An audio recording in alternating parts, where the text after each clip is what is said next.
All right, so good evening, everyone, and welcome to Beyond the Veil. Our story tonight begins in the city of Lamplight.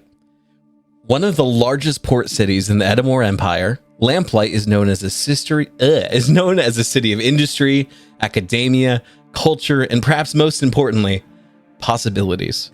From the massive illuminated clock tower that sits proudly in the center of the city, to the underground railway system that runs beneath the paved macadam streets, Lamplight prides itself on being, as so many residents seem to claim, where the future is made. Luxurious gardens, peaceful public parks, and regal theaters lend an air of sophistication and charm to the city, to say nothing of the shining gem that is the mercantile tour de force that is the Grand Market. The Royal Academy plays host to some of the most brilliant minds Edamore has ever produced, and its students seem to constantly reimagine the definition of what's possible by ceaselessly pushing the boundaries of modern magical and technological theory. At first glance, Lamplight appears to be a city where one's fortunes can be made and where even the most fantastic dreams can be lived. Oh, the music stopped. Weird. Look a little closer, however, and you'll notice that the dark skies above the city are all but choked with smog from the many refineries located in the industrial district. You'll hear the deafening sounds of the metallic thunder booming from the workshops, and you'll see the poisonous caustic glow of the rune-smithing pollution dripping into the less fortunate neighborhoods deep below the railway and into the Undercity. In the slums of Lamplight, known informally as Long Shadows, you'll find workhouses packed with the mutilated, the diseased, the poor, and all others shunned by society simply struggling to survive to their next meal. It is said that the cracked and broken streets of Long Shadows run with tears, blood, and mud in equal measure. Though this is largely hyperbole, Long Shadows is a desperate, desolate place where those who wish to survive often do so at the direct expense of others. Crime, violence, and pain are the common tongue, and those who are forced to live in this miserable part of town are all too fluent in the native language. Life in Long Shadows is often short, brutal, and volatile. And those who live there are always looking for an opportunity to escape, no matter the cost to themselves or others. It's in this city of duality that our story starts. It's in the wee hours of the morning that we meet our first character. At approximately 4 a.m., roughly 2 hours before the sun rises and the rest of the world wakes to ready themselves for work, Simus Sineul receives a knock on his front door. Oi, Simus! This is your wake-up call. Let me know if it's all right to move on, and I'll collect my regular fee at the bakery later this afternoon. Simus, you recognize this as the voice of Constable Dwoden Barrelhelm, this short, stocky little dwarven man who patrols the streets often, but is kind of your custom as a baker.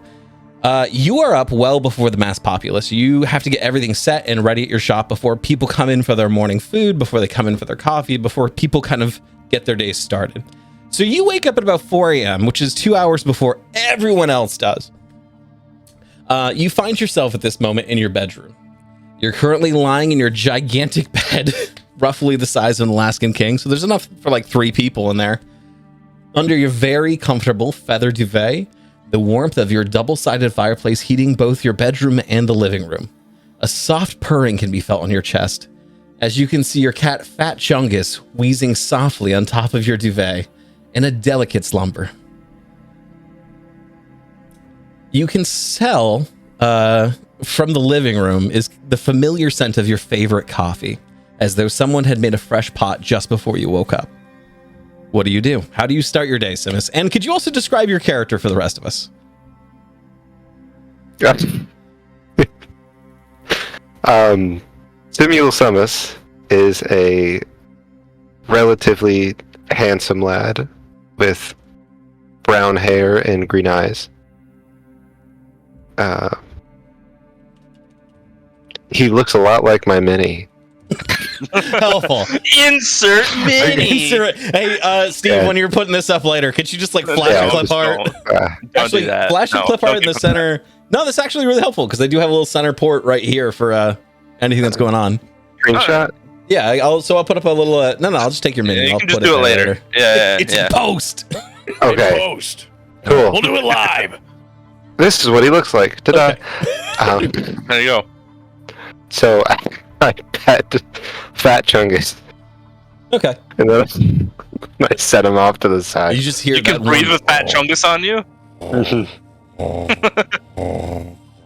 and you just kind of lift him up. He is a solid 30-pound cat. That cat Oh my is God. large. It's like lifting a small barrel off of your chest and onto the side of the bed. It's like twice the size of Echo. All right. Okay, but anyway, get up out of bed. So I roll a couple of times to get to the edge. Okay. You do also know that the constable's still sitting there waiting for you to like tell him he can go. Oh, yeah. Yes, you're good. Okay. And you hear the sound of like heavy work boots begin working their way down your apartment hall building. Okay. I'm clearly leaving.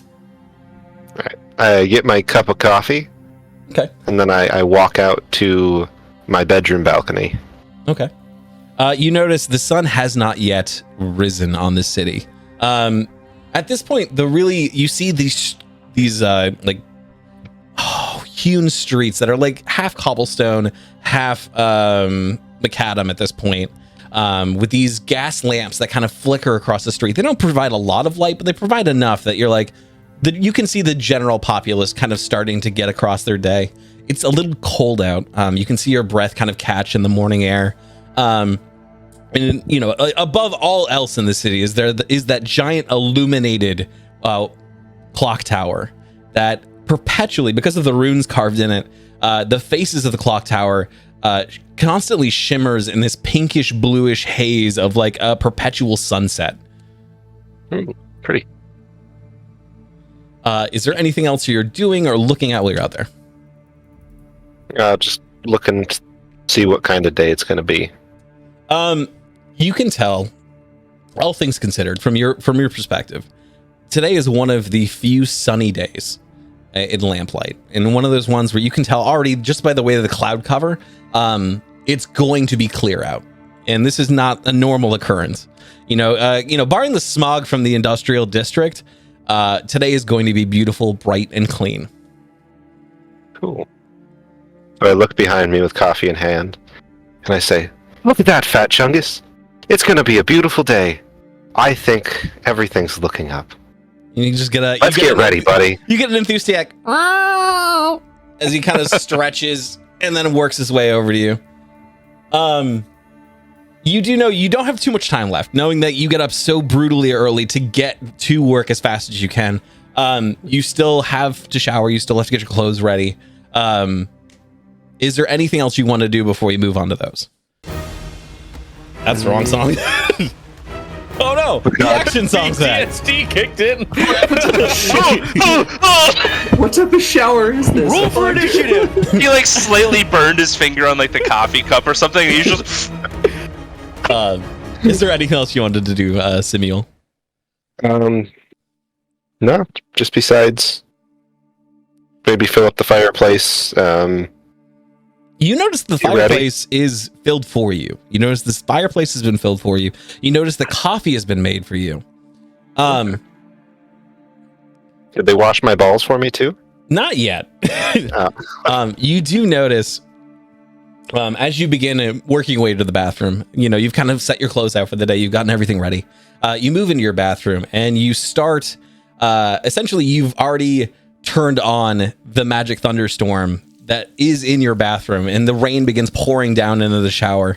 As the room begins to heat up, I need you to make a perception check for me. Okay. Am I supposed to have real dice right now? You can use your D&D Beyond if you'd care if to. you trust it. Oh, yes. Duh. Okay. D20.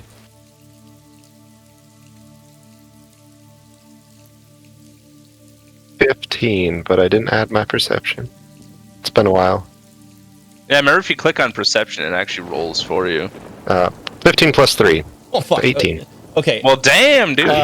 18 is just enough. As you are beginning to like pull the curtain aside, you see drawn in your own fingerprint on the mirror is like as it begins fogging up, you notice in the fogged mirror itself, you see the words, "Do not wake me, sleeping, coffee on table, something, and like it's a little smudge because you didn't roll high enough to quite get everything, but you see it smudge. Something last night, be cautious, is written in your mirror.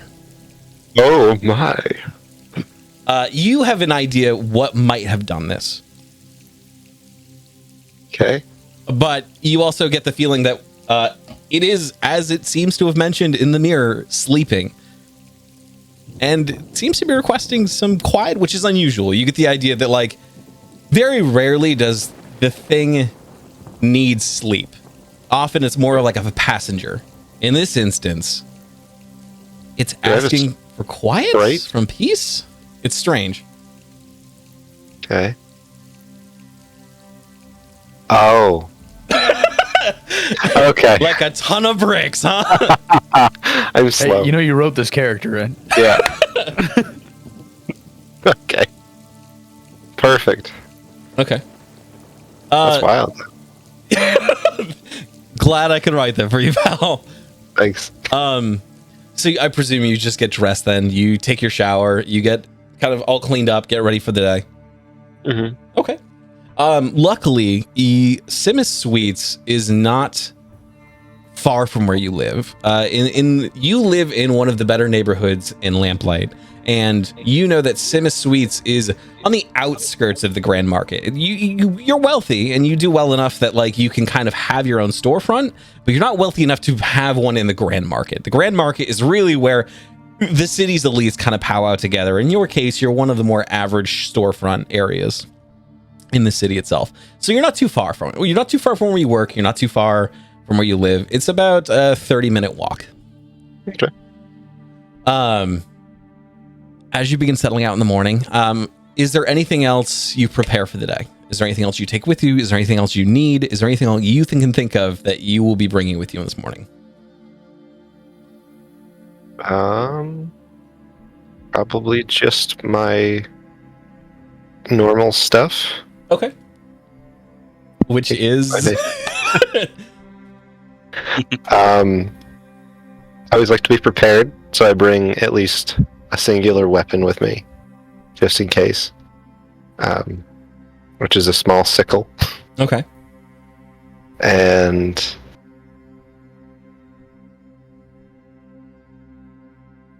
man, I don't know. Gotcha, keys man. to open up the shop. It has been a long time since we've played. I'll give you that. Yeah. Yeah, keys to open up the shop. Maybe some stuff for the day, like groceries I bought previously. Yeah. I was literally that would have searching been for. I'm so like, oh, great. Yeah. some. All right. So you begin making the way down the streets. At this point, it's still cold. Nobody's really out. The only people who still are currently like up, getting ready, are either people who have been working the late shifts at like the docks, and they're walking their way back home at this point.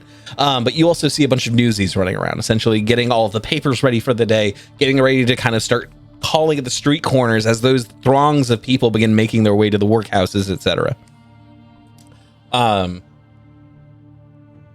Simis Suites is on that large strip, essentially. It is adjacent to Herbs, and What Ails Ya. Across the road is the Broken Compass and Creatures of Comfort Animal Rescue, which is actually where you got Fat Chungus. You just happened to notice one day while you were baking that there was this gigantic, well, it wasn't at the time gigantic. Fat Chungus was actually a really skinny cat when you first got him. Fat Chungus was a rescue. became a loaf. Yeah, became a loaf. Over time, Fat Chungus became Fat Chungus. But that's where you met Thin Chungus. You also notice that some of the other shops nearby are Myth Directions and That Guy's Store. As you begin like turning the key into the lock of the bakery, you feel the door kind of swing open with a familiar ease. It does have a slight creak to it. It does have that that most good old buildings have, and that is what this bakery is. When you purchased this bakery, you bought a place that had soul and spirit to it, something that would bring as much warmth to the people in it as the food and the comfort of the oven would. You kind of fiddle with the keys for a minute, and again, the lock isn't great. It's just one of those like click, click, click, click, click. After a few minutes, you finally get to the catch. You open the door and you walk in. You see that someone or something over the last evening has prepared all of the baked goods and the breads for this morning. Everything is already in its place. Everything is ready to go. And you see that a large vat of coffee has also been prepared. You realize at this point, there really isn't much for you to do other than kind of get everything set up in terms of like getting the register set, kind of opening the windows and kind of like starting to waft out some of that warm, delicious baked goods smell into the streets. Could you describe to me what else you might do while you're opening the shop in the morning? What Simuel might take his time with? Usually preparing the pastries and stuff in the displays. Okay. And getting them set, presented properly. Make sure that the back mirror of the countertop is clean and fingerprint free. Because people can see themselves buying pastries. Okay. Nice thing. Make sure that everything's cleaned up in the kitchen, sanitary, and get everything prepped for the day. Okay. It doesn't take you long. In about like 30 minutes before the main traffic appears at 6 a.m., at about 5:30, you hear a tiny figure kind of burst in the door, slam the door behind them, and kind of begin taking off their gear. And they just come out, they just kind of call out for you for a moment. They go, Simuel? Yes, Samantha? Are you here? Yes. You've gotten everything ready already? Looks like it. Oh, I guess, shit. Okay, I guess I'll start with the register then. And you see she's like kind of putting on the Simus Sweets apron and kind of like tying everything up and getting it ready to go. You are familiar with this individual. Could you give me their name one more time? Samantha. Different person, I will say. Sorry, no. I was like SS, and I'm like, No. Yikes. exactly. You do Is that notice Fat that, like, Chungus? what? Was that Fat Chungus? Was that Fat Chungus in real life? No, I don't think there is a real Fat Chungus. Okay, so you. This isn't Samantha? No, so as you call her Samantha, you hear Rochelle get a little irritated, and she's like, "I'm not your sister, Simus. I work here." And you know that this is Rochelle O'Reilly, spelled like the bread. Rochelle O'Reilly is a small little halfling that you've employed for about a year now. She came from a small town very similar to you. Wanted to cut her teeth in the big city in terms of like learning how to bake, learning everything prepared. Samantha Samuel is your sister who lives in your apartment building. For whatever reason, maybe her name was just kind of banging around in the back of your head. But Rochelle kind of runs up and begins like tying the apron, get everything ready, essentially getting cups prepared for whoever's going to come by and take a coffee to go as the morning starts. She also throws open the little window display that you guys have, so people don't actually have to come in, and they could just grab a coffee, go pay money there. Very often you'll work the in-store display while she will work the window. Okay. That is largely how the morning progresses, with both of you preparing everything for your customers, and then around 6 a.m. getting bombarded by a slew of workers who quickly grab whatever they can. They order sweetbreads, they order pastries, they order like giant loaves that they can bring home or to work later. And you see essentially Rochelle is running around at this point, just trying to keep everyone plied with coffee as the day goes on. It's exhausting work. It's you know, with the magnitude of people that keep thronging through this place, you're never still for a moment. You are constantly moving. You are always shuffling. You are sore on your feet, but it's a good kind of sore. It's one of those like, oh, my purpose is here kind of sores. That goes on till about noon. So it is a nonstop, constant barrage of people. Oh no. Sorry. How dare you? With that, it's about noon where you and Rochelle finally get a break. And this is one of those moments that you kind of savor throughout the day, is that nice 30 minutes to yourself where you can kind of like ply together what you're going to do for the rest of the afternoon, how things are going with the store, etc., etc. It is around this time that Rochelle asks if you could check the back oven because it just wasn't, she could not get it to light. For whatever reason, it's just not seeming to work at this point. Okay.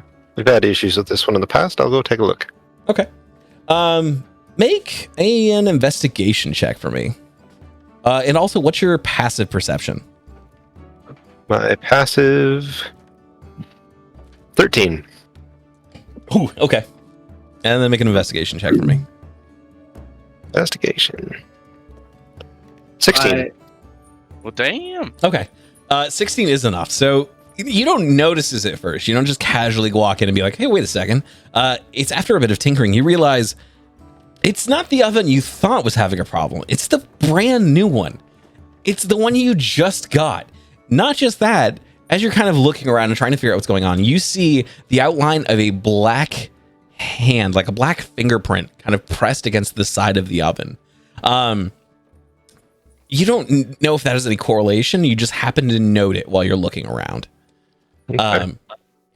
You also realize, quite fortunately, that if you had attempted to light this oven, just went for it, there may have been an explosion. Like, there is a very small chance, but this oven may have gone up and it may have taken somebody with it. Oh my. That's not good at all. First action is a new character. Dead. That'd be very Alex, actually. It actually would. It would be very on brand for Alex. Is it a gas leak of sorts? So you know that a lot of the equipment in your shop and also in this city runs on what is largely a form of gas. Yes, a lot of the residents, correct. A lot of the residents refer to it as aether. So you also do realize there is a small aether leak kind of coming through one side panel of the oven, and that, like, if left too long, and if this hadn't been caught, this may have taken out the whole store. Oh my. Who did I have install this? Offhand, it's been a while, and it's not, you get the idea that it is an installation that might be the problem. Okay. You get the idea that something has been manipulated on this oven to prime it into this condition. Okay. Can I unmanipulate it to get this back working, or do I have to go out and buy a new one? Make a quick intelligence check for me.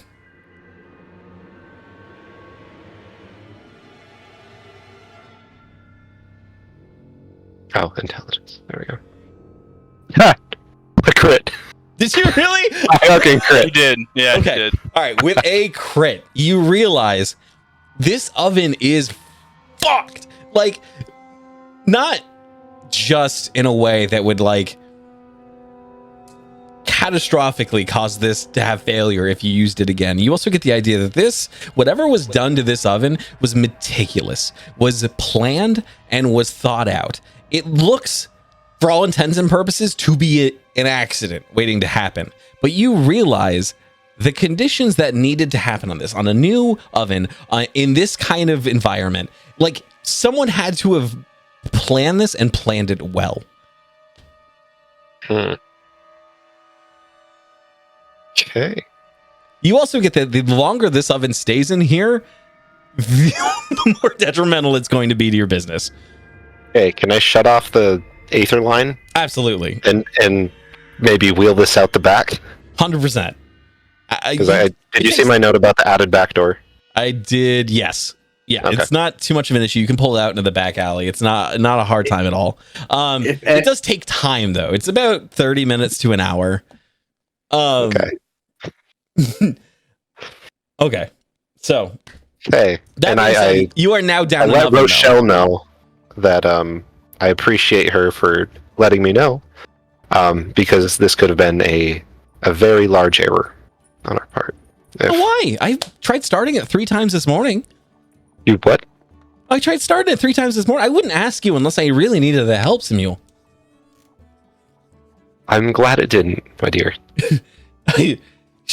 I'm gonna have her make an insight check. Are you trying to kind of hide that fear from her for a moment, or? Yes. Okay. Yes, trying to hide, not doing a good job. Oh, it's no good. It just doesn't fit in the bakery. Yeah, it's not great. Like a little waver in my voice. Okay. With a 5, she does not notice anything. You slip it right past her. She's so trusting of you that anything you say, she just kind of takes like at face value. She's like, "Oh no, oh that makes sense. Okay. Well, I'm glad it wasn't an incident either. Should we? I can keep running the shop if you need to go get a new one, or I don't know what do we do in these kind of situations?" Yes, I'll go to town and I'll look for one.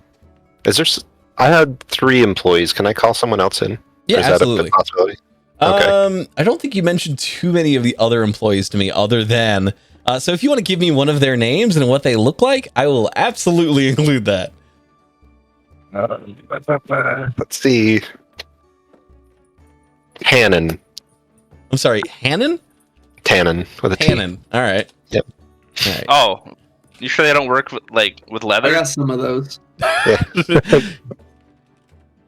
All right. So you see Tannin, and I'm assuming Tannin is what race? Elf. Okay, so Tannin comes in, little thinner, not particularly is not made for kneading bread. If you get the idea, you get the Tannin works in the fine details. Tannin is a chocolatier. Essentially, Tannin works in your organization to do all the fine detail work that you yourself cannot attend to. So Tannin pulls himself away from what is a meticulous chocolate sculpture and begins working his way over to you and goes, yes, how can I be of service? Hey, Tannin. So the oven went down today, and I'm going to need you to help Miss O'Reilly here run the shop while I run to town. Of course. Certainly. Is there anything you would direct me to do, sir, in particular? Let me check the list. So you give him the obvious task list. You're just like, hey, no, if you could absolutely make sure this is taken care of, make sure this is cleaned, make sure this is braced before the next wave, that would be awesome. And he dutifully takes each note down, nods his head, and you get the idea. You've had Tannin on longer than Rochelle. Rochelle's just kind of like that one that's got your a sweet spot for you. You know, you've got oh man, she's been super great. Tannin's been an average employee the entire time, never above and beyond, but never below. You know what I mean? He's just been he's kind of a ride or die at this point. He's just, yeah, I'm glad you're here, but you're not going to take the store when I leave, that kind of thing. Yeah. Can I check the back room for any other things that might have been tampered with before I leave? Absolutely. Make an investigation check. Oh, that was almost a crit. 16. 16. Fantastic. 16 is just barely enough. As you begin working your way into the bathroom, back room, not bathroom. As you begin working your way in the supply closet, you see, you didn't catch it in the early morning because again, the bakery is often disorganized and disheveled, and it kind of gets that way throughout the morning. But you realize there are things you had missed here when you first came in. You see that there are bags of flour that have small cuts in them. You see that there are signs of a struggle that happened in the back room. Do I recognize any of the footprints? Or are there footprints in the flour? Oh, okay. Make a... Gosh, I'm going to say either perception or investigation, your choice. Perception. Okay. There's only one baker around these parts, the Pillsbury I got Doughboy. an unnatural 20. All right. Unnatural 20, you realize, and it sheds this weird little... You feel that hairs on the back of your neck stand up when you realize there is only one set of footprints in this storeroom, and it's yours. Okay. And so I was afraid of that. Okay. Is there anything else I notice? Slash marks across some of the metal, stacking areas, essentially. My rolling trays? Yeah, your rolling trays, your just the shelving units themselves, you see that there are deep gashes in the metal, like chunks slashed out. What kind of night was had here? Okay. And I assume I don't have any security measures Correct. in this Yes. day and age. Correct. Only the Okay. ones you wear on you. Yeah. Both minis are done. Woohoo! Great. Thank you, Derek.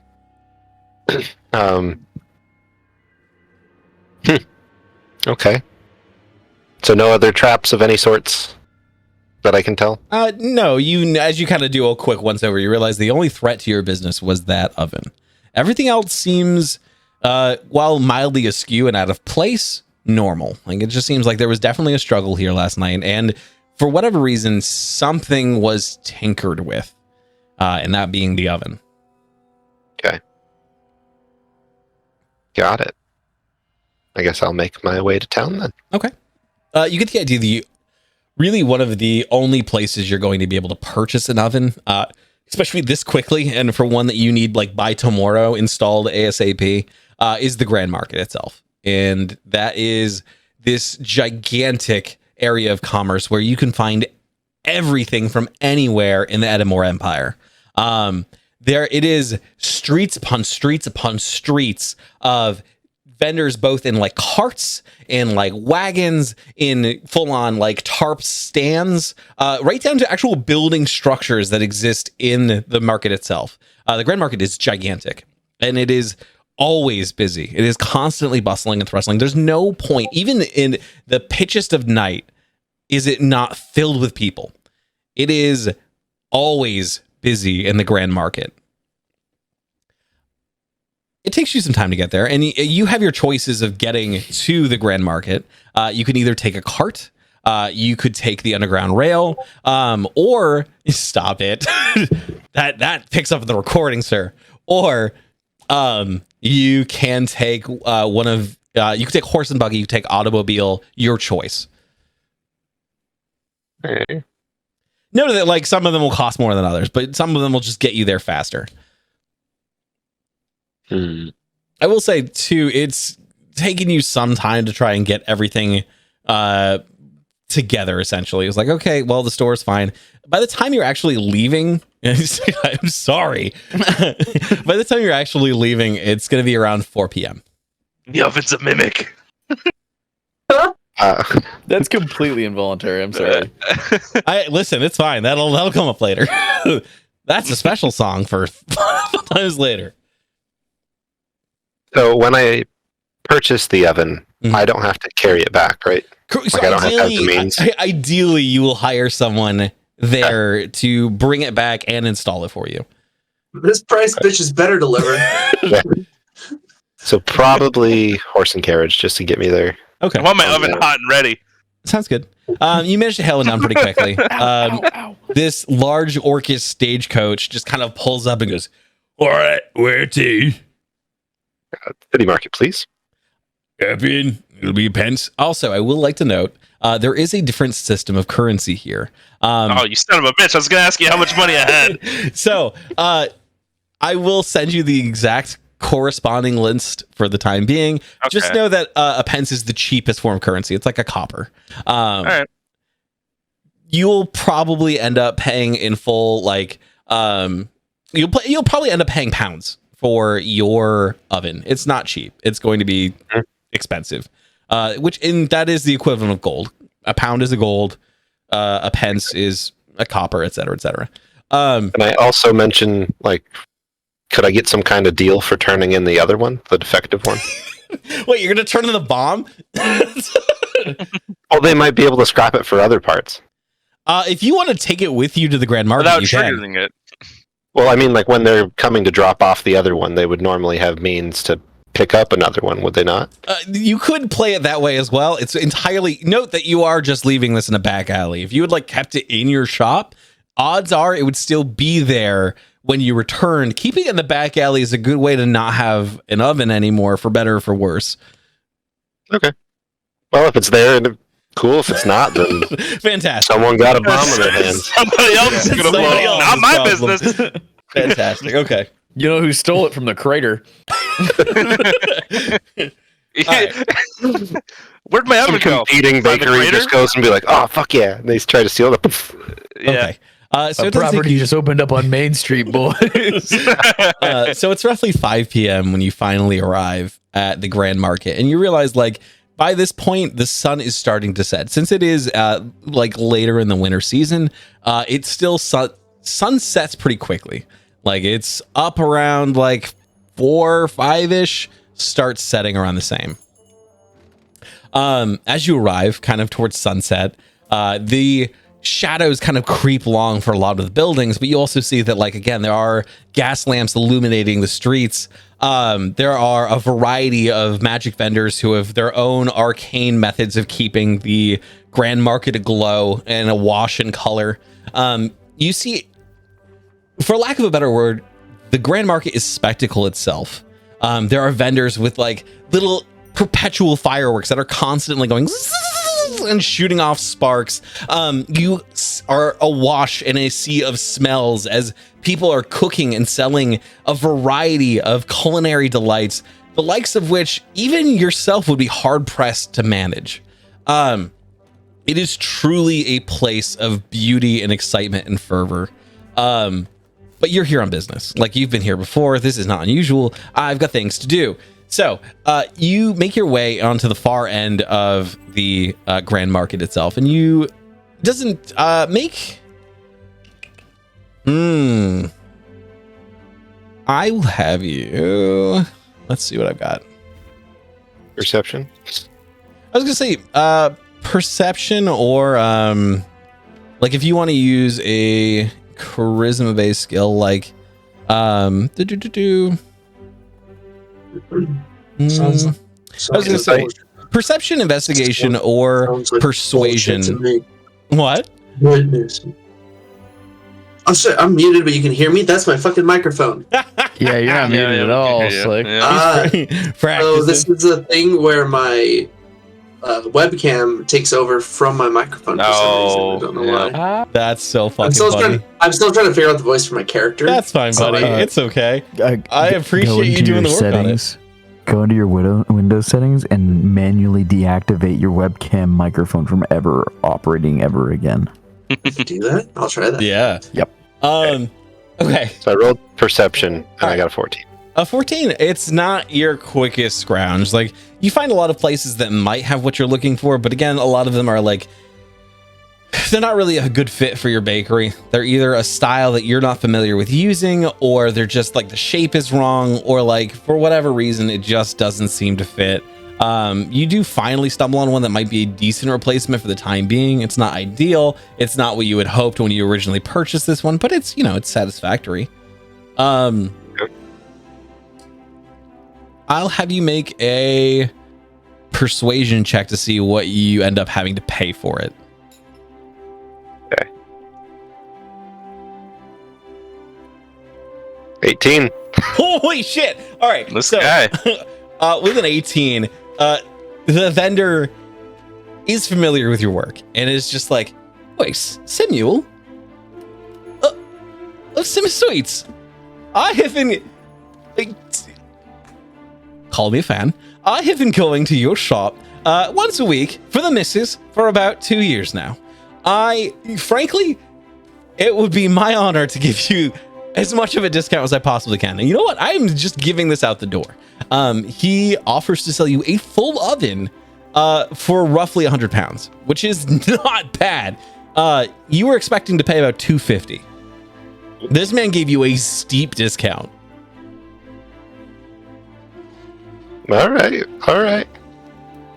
Well, thank you very much. Next time you're in the shop, let me know.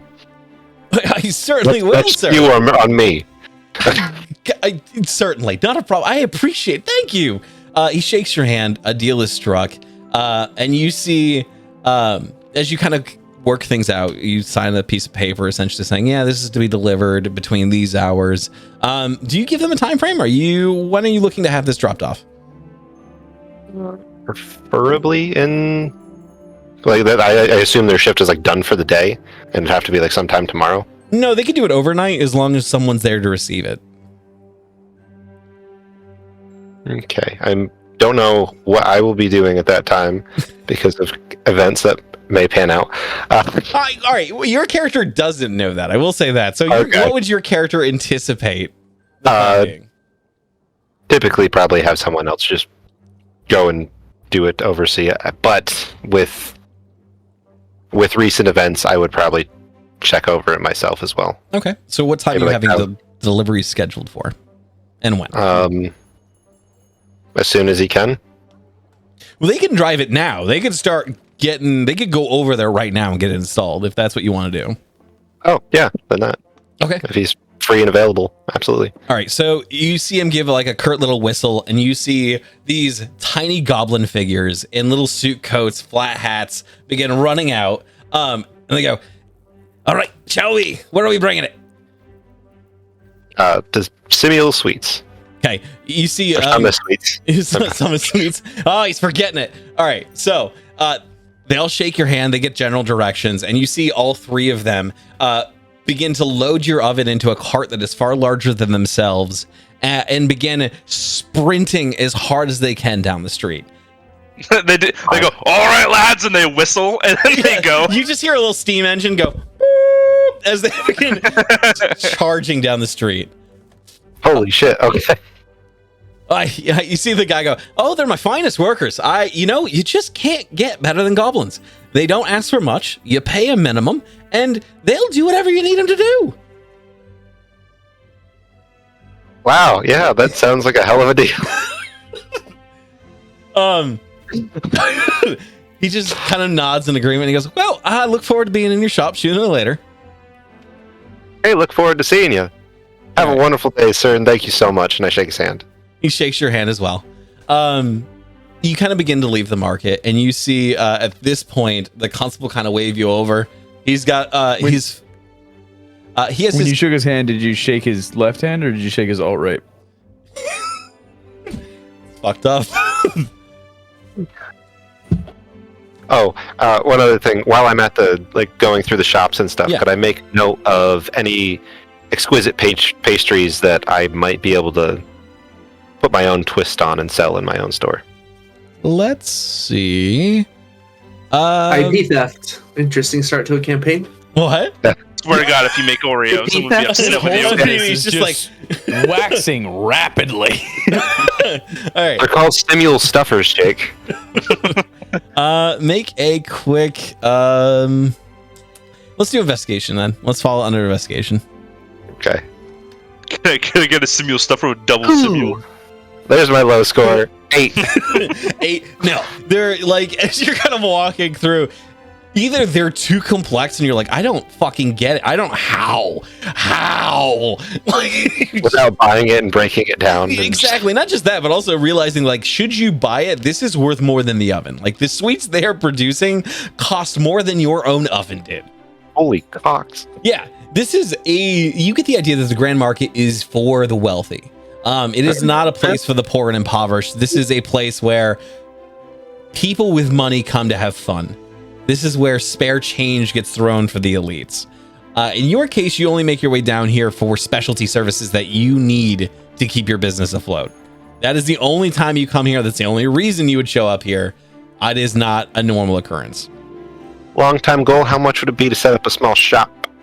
You get the idea that like it has less to do with it has a lot to do with money, but it has more to do with status. You get the idea that you just wouldn't get a permit here unless unless you really knew somebody or they were would somebody. Make red tape for you. Correct. Yes, they would write new regs just to keep you out.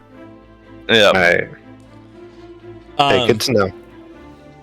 So as you begin, you kind of turn to leave. You do see Constable Dwoden kind of wave over at you, and you do see he has his favorite item from your shop is just a rather rotund fat bagel. It's just a big old fat bagel that is smeared in peanut butter.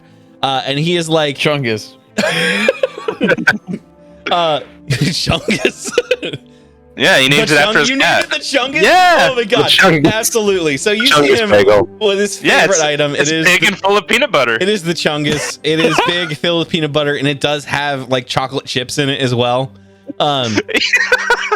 favorite item on the menu. So you see him gleefully, like, kind of wiping peanut butter out of his beard. I'm sorry. It doesn't let it roofie. It's a battle to clean your face after eating Big Chungus. Heart disease. Sneak attack. Okay. You see he's like wiping peanut butter out of his mustache and beard, and he just kind of waves over at you. I saunter over. That sounds awful. Getting peanut butter out of the beard. Fuck Beard? Oh, Yeah. man. It's rough. sticky because again, it's not Nah. hot here, but it's also enough. Okay. To go, The coffee helps clean it out. Yeah. he just kind of walks over and goes, "Oi, Simis, we got you up as early as we could this morning. No, I trust it wasn't an issue. No, everything went according to plan. Oh, fantastic! Already stopped by the bakery. Lovely day. Tannen was working. I saw. Did you just take the day off, or? No, we had a bit of an issue. One of the ovens went down, Oh, so needed to take it out of the shop immediately and head down here. oh, you're in the market for a new oven then. Yeah, already got it, and they're already delivering Shit. Well, I see my work here is done. All right. Well, if you needed anything, I'll be just around the corner. I'll catch you tomorrow morning, bright and early. it. Sounds like a plan. Side note: what does he do normally? The constable? Yeah. He is a law officer. This is someone who essentially patrols the streets, kind of finds disturbances, resolves disturbances, and responds to general crime reports. Is constable just like basic police officer or Correct. something special? Like a B cop. It's nothing higher than that. Okay. Oh, Loden, one moment. Make a quick perception check for me. Crit. Okay. Wow. Hey, That's all his luck for the whole campaign right there. I'm fucked. I'm dying after Which this. is one of Yeah. us gets the opposite side of the coin, right? One of us is going to be all ones and fours. We already know who that's gonna be gonna be. miserable. All We right. already know that's gonna be. So, as you go to reach out and you point one hand, time slows to a crawl, and several things happen at one instant. The first thing you're aware of is that, for the most part, any of the meat below your wrist is no longer attached to your wrist. And your hand is severed and is slowly falling to the ground. Blood is spewing from the wound. And it just, everything stops for a moment. You hear faintly the sound of your own blood trickling onto the cobblestone. You hear people, kind of like the throngs of people, continue to bustle and hustle, and you hear in slow motion someone begin to scream. And you also hear from inside you a voice go, Sabbath, we are under attack. Of all the times the music just switched over. and your hand hits the ground. Anyway, we're gonna pick it up from. Oh my fucking god! No wonder we're under attack. I lost my hand. All right, so we're gonna pick it up from. That's where you fucking end it. Yes. Yes. For good reason. I only have 10 HP, Steve. And one less hand. So Yeah. Hey, was it like your good hand or It was my left hand reaching out. whichever one you Are were you- going to, yeah. are you ambidextrous? What's Oh, crazy. No, I'll be back in 2 minutes. Gotta pee. Sounds good. Right-handed, but I was reaching out and be like, hey, constable. And then just, Slick, snicker snack, hand begins to drop. It's you don't even have time to react that way. You just kind of see in slow motion everything dropping.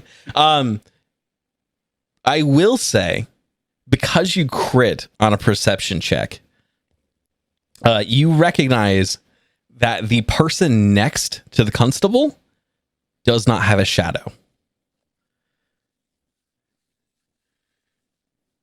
In one of your eyes. what the fuck?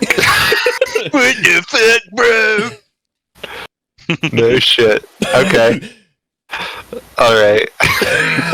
I'm in Great. danger. I'm in danger. Edward, the first thing you become aware of is the sound of screaming. Oh. Oh shit! It's just a start to his regular day. It doesn't. Yeah, that's exactly it. Like, please, Steve, just be like, no, that's actually your morning alarm. Genuinely, this is not an uncommon occurrence to you. In fact, it is a young girl shrilly screaming in your ear. The first things you kind of perceive upon after that initial scream is waking up on your extremely stiff fold-up bed in your extraordinarily cramped studio apartment, and then the smell of smoke and fire. What do you do? I hop out of bed and probably step on one of the neighborhood cats that's just in my house, because that's just the way the apartment is. Yeah, there we go. You get exactly 2 claws hooked into the bottom of your leg as you begin stumbling out into the living room. You notice that your daughter, Thessalia, is clearly trying to remove something from the stovetop and is screaming as loudly as she can, while your wife, Melrona, appears to be drunkenly snoozing through the events that are occurring in your kitchen. Your son, Marcus, is oblivious to the entire scene and is just picking away at his guitar at the living room table. Your back is sore, your shoulders hurt, your head is pounding, and you have a cat with 2 claws stuck in your right foot. What do you do? I go put out the fire, and you immediately run over, hoping that this isn't a grease fire. You just splash some water on it. You splash some water on the pan, and very quickly it just you see the fire douses itself and the smoke begins kind of resolving. But again, your entire apartment is filled with smoke and your eyes are stinging. Yeah. It's Thessalia, like right there at the stove top. Right there. Big tears just kind of falling down her face. She's going, Father, I'm so sorry. Mom, she just left it on the stove and I didn't know what to do. And I'm really sorry. I don't know. It's okay. It's okay, Thessalia. It's okay. You all right? I think so. Yeah, I'm all right. Let me see your hands. As she kind of like holds them out, you see one hand is very badly burned. All right. You want me to do a medicine check, Steven? Yeah, do a quick medicine check for me. Oh, this is not good. My wisdom's terrible. 17. Oh no, it's solid. How do I handle this? You have run into this scenario enough in your own life from this happening to you that you do keep a ready supply of like burn aloe remedy underneath the sink itself. So you kind of pull that out. You put it on her hand. It stings a little, and she visibly winces.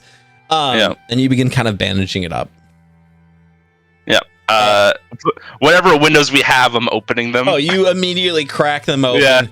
And as you're cracking them open, you notice your landlord is outside glowering at your apartment. Like as I open up the window, I'm like, you open up the window and a plume of smoke goes out. You see Nor the Wretched look up at you, and he is this gigantic hobgoblin. Hold on. Does he know the Wretched is in his title? So here's the thing. You don't know if the Wretched is his last name or what everyone else calls him in the complex. And you never asked because you've never felt comfortable enough with this landlord to be like, I just call him Nor. You just say Nor to his face, but he is Nor the Wretched in your head. Yes, because I don't know. I don't know hobgoblin culture. You see, he gives you the classic like as you begin pluming smoke out. My hands go up like this too. I'm like, you do hear a drunken Edward. Mel. Burn dinner again. Breakfast. Burn breakfast again. Yes. It is morning. That was breakfast. It's okay. It's not okay. This is not okay. Where we live, not okay. And she like pokes you in the chest each time. Nothing okay. I'm trying. No. I'm trying. You try, you say try, all time, never try. Neighbor next door, he try, he support. What do you do? No support. Mel, you don't support me. Not job, not my job. Your job support, not mine. I could have been great. I could have been with wealthy man, handsome man. You not handsome. Sorry, if this is too real for anyone. Just let me know.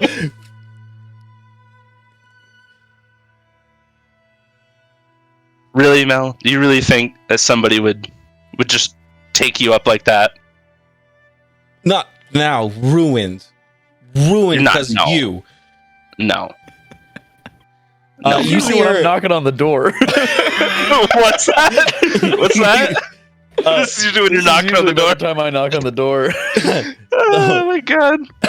So you see her like grab that cheap bottle of wine you bought as an apology last night. Yeah. And you see her just begin, and she No. drains it and begins stumbling back to the bed where you just were and falls over. Is the cat there, or is it still on my leg? The cat is still attached to you because you have not done anything to deal with it at this point. Yeah. I had more serious things. I'm used to the cat, a random cat, by the way. Just nobody in this house owns a cat. It is one of the neighborhood cats. They just find their way into the house. It's just an extra level of fuck you. Yes! Exactly! That's how shitty my apartment is. Yeah. In fact, some of the smoke probably was getting out through one of the holes the cats got in from. I don't know. You're gonna hate me. Yes! I already do! Okay. She's out. Yeah, she immediately as she hits the bed, she just goes. Marcus, could you at least watch your sister every now and again? God, I don't want to fucking watch my sister, all right? She's fucking lame. All right? Looking at JR is great. He's just...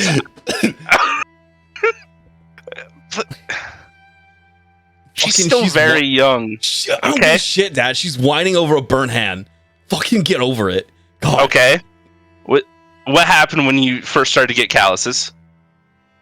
What do you mean? Were you whining quite a bit when you first started playing? No. Oh, never. Fucking. All right. Playing's for lamers. Okay. All right. Oh, yeah. Dad, also, Mom wanted you to get groceries tonight. If you could just do that, it'd be great. After work? Yeah. Please. Yeah. You actually... Shit, what time is it?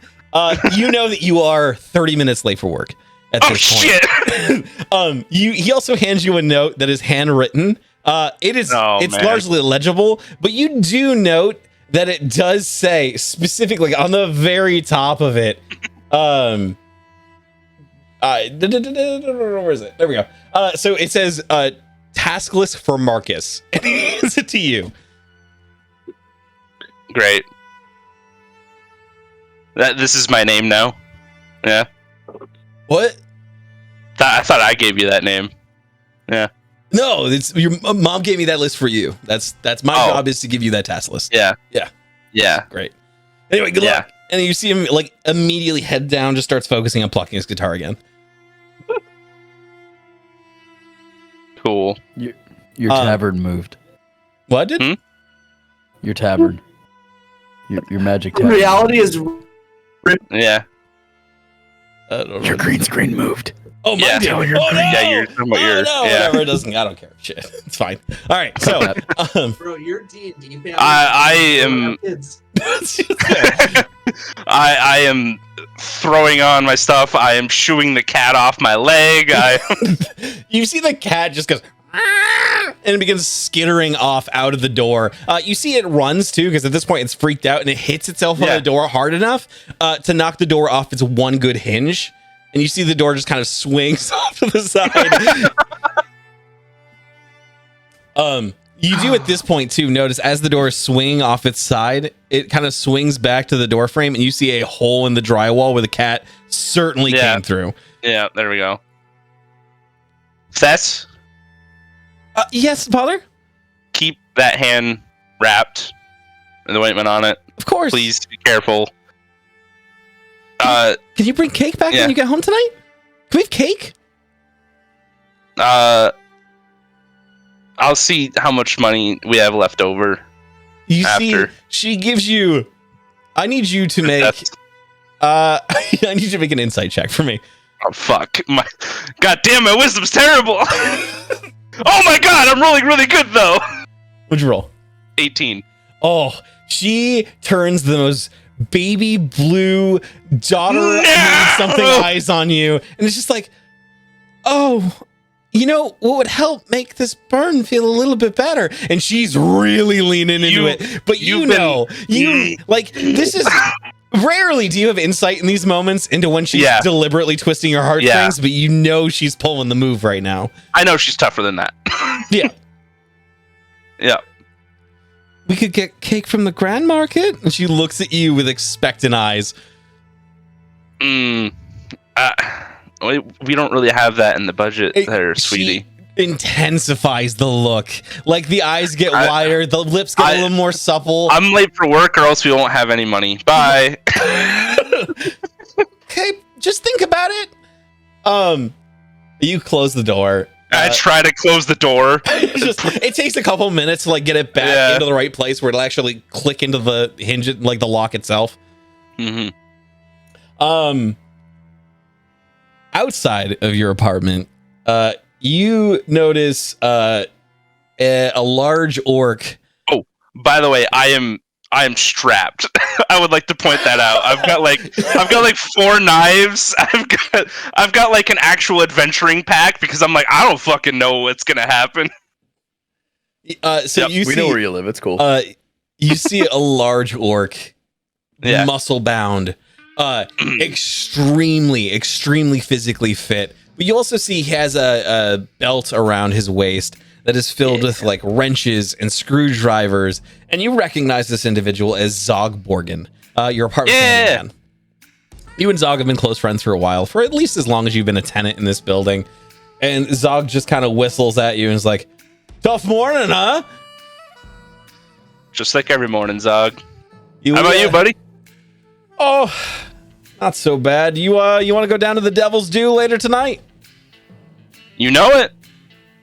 You are familiar with the Devil's Due. It is your favorite hole in the wall tavern. It is a hot mess. It's gross, but the booze is bad, but it's high ABV. It's gonna get you there if you need to. Nice. But yeah, he's like, oh, look forward to seeing you tonight, then, Chief. All right. Can you take a look at the door, by the way? Well, anyway. That's how we get working. He brushes off his arms. Yeah. He picks up the stray cat. And he's like, this is where this little booger's going. I'll take him out of here. And he begins walking back to the landlord. And the landlord, by the way, is glaring at you the entire time. You get the idea that Zog probably put in a good word, or 5 or 10 for you. Just to kind of smooth things over there. Oh God! All right. You don't live in Long Shadow, but you live as close as someone can to Long Shadow without being in Long Shadow. Got it. Which means you don't live near where you work. What? Can't even afford Long Shadow? No. Long Shadow is that's fucked up. Long Shadow is the true gutters. He just lives gutter adjacent. So, yeah. Got it.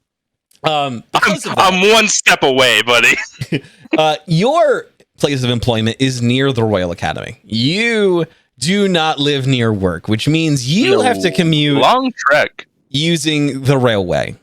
You have to go to the Undercity. You have to take the rail all the way over to the Royal Academy. By the way, district. this music is perfect for me being on the railway. I love this. Good. It is dark and dingy, and you see all manner of people as you begin kind of boarding the railway itself. You see a gigantic kobold just pissing onto the tracks.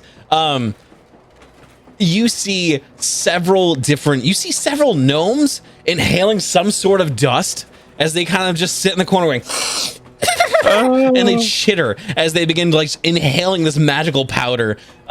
You see on the other end of this rail cart that you're currently on, this muscular, gigantic, honestly,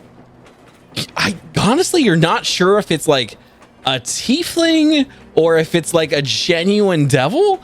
You're not entirely certain, but you see they are certainly tattooing someone's back on this rail car. All right. That's normal. You make your way to work. Yep. Life goes on. This part of the Undercity, this part of the railway smells of hot kobold piss for some reason, and just the wafting stench of like fumigated chemicals. It's not a fun ride, and most of the time you're just trying to keep your clothing clean and smelling as free from pungent smells as you possibly can. It takes time. By the way, Steve, I have prestidigitation. Prestidigitation, good. Okay. Yeah, so I clean myself. I'm like, so no. what I will say is that you did sit in a large puddle of probably kobold piss. Probably. But on your way out of the rail car, prestidigitation did off, so it just hit the cobblestone streets underneath. Yep. You arrive near the Royal Academy at the law offices of Mephisto, Molocroft, and Locke. All right, hold on. Let me write that one down. Mephisto, Molotov, and what? Molocroft and Locke. And Locke. Oh, Mephisto. Just I know that everyone's one. like, yeah, that one. Easy. And Locke? And Locke. L-O-K-E. L-O-C-K-E. Yeah. I figured that's what it was. Yeah. I was like, You spelled Loki. Is there? I was like, You know what? Ignore that. That's a little fun surprise for later. All right. Anyway. Freudian slip. Ooh, I hate when the DM does it. Ooh.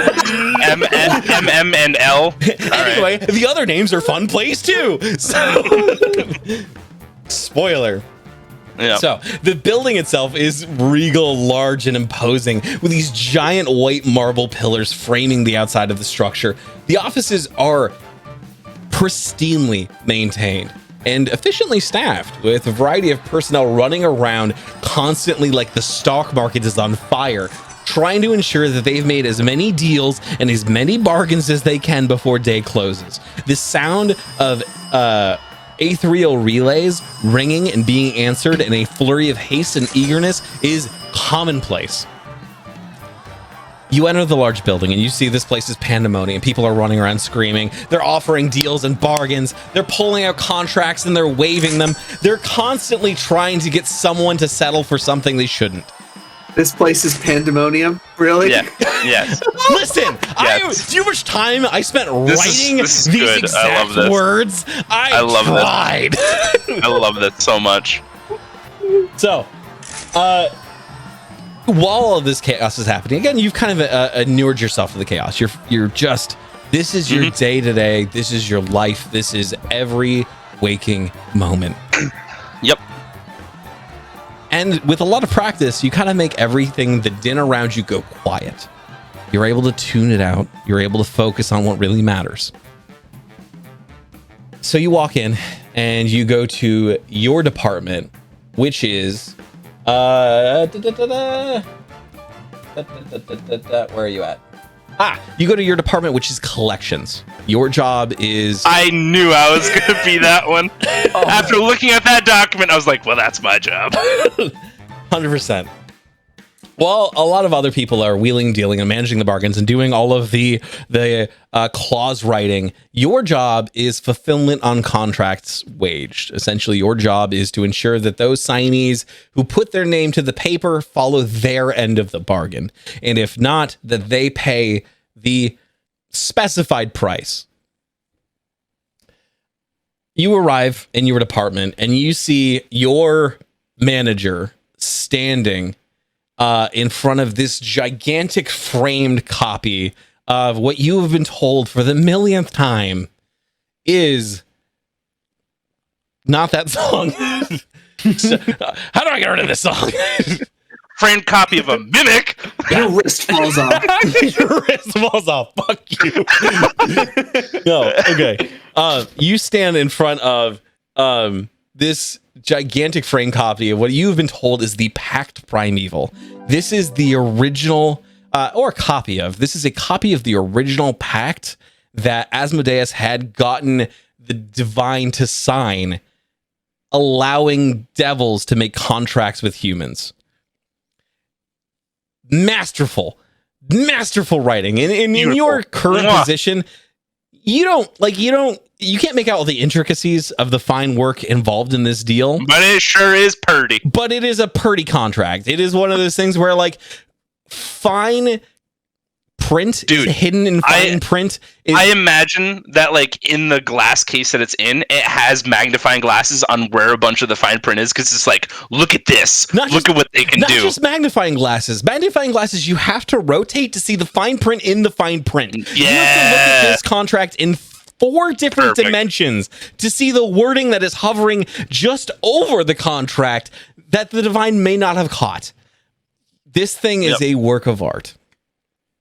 And you see, almost contrary to that, your manager, Bill Fedor, standing in front of that contract. There you go. This gigantic, muscular tiefling.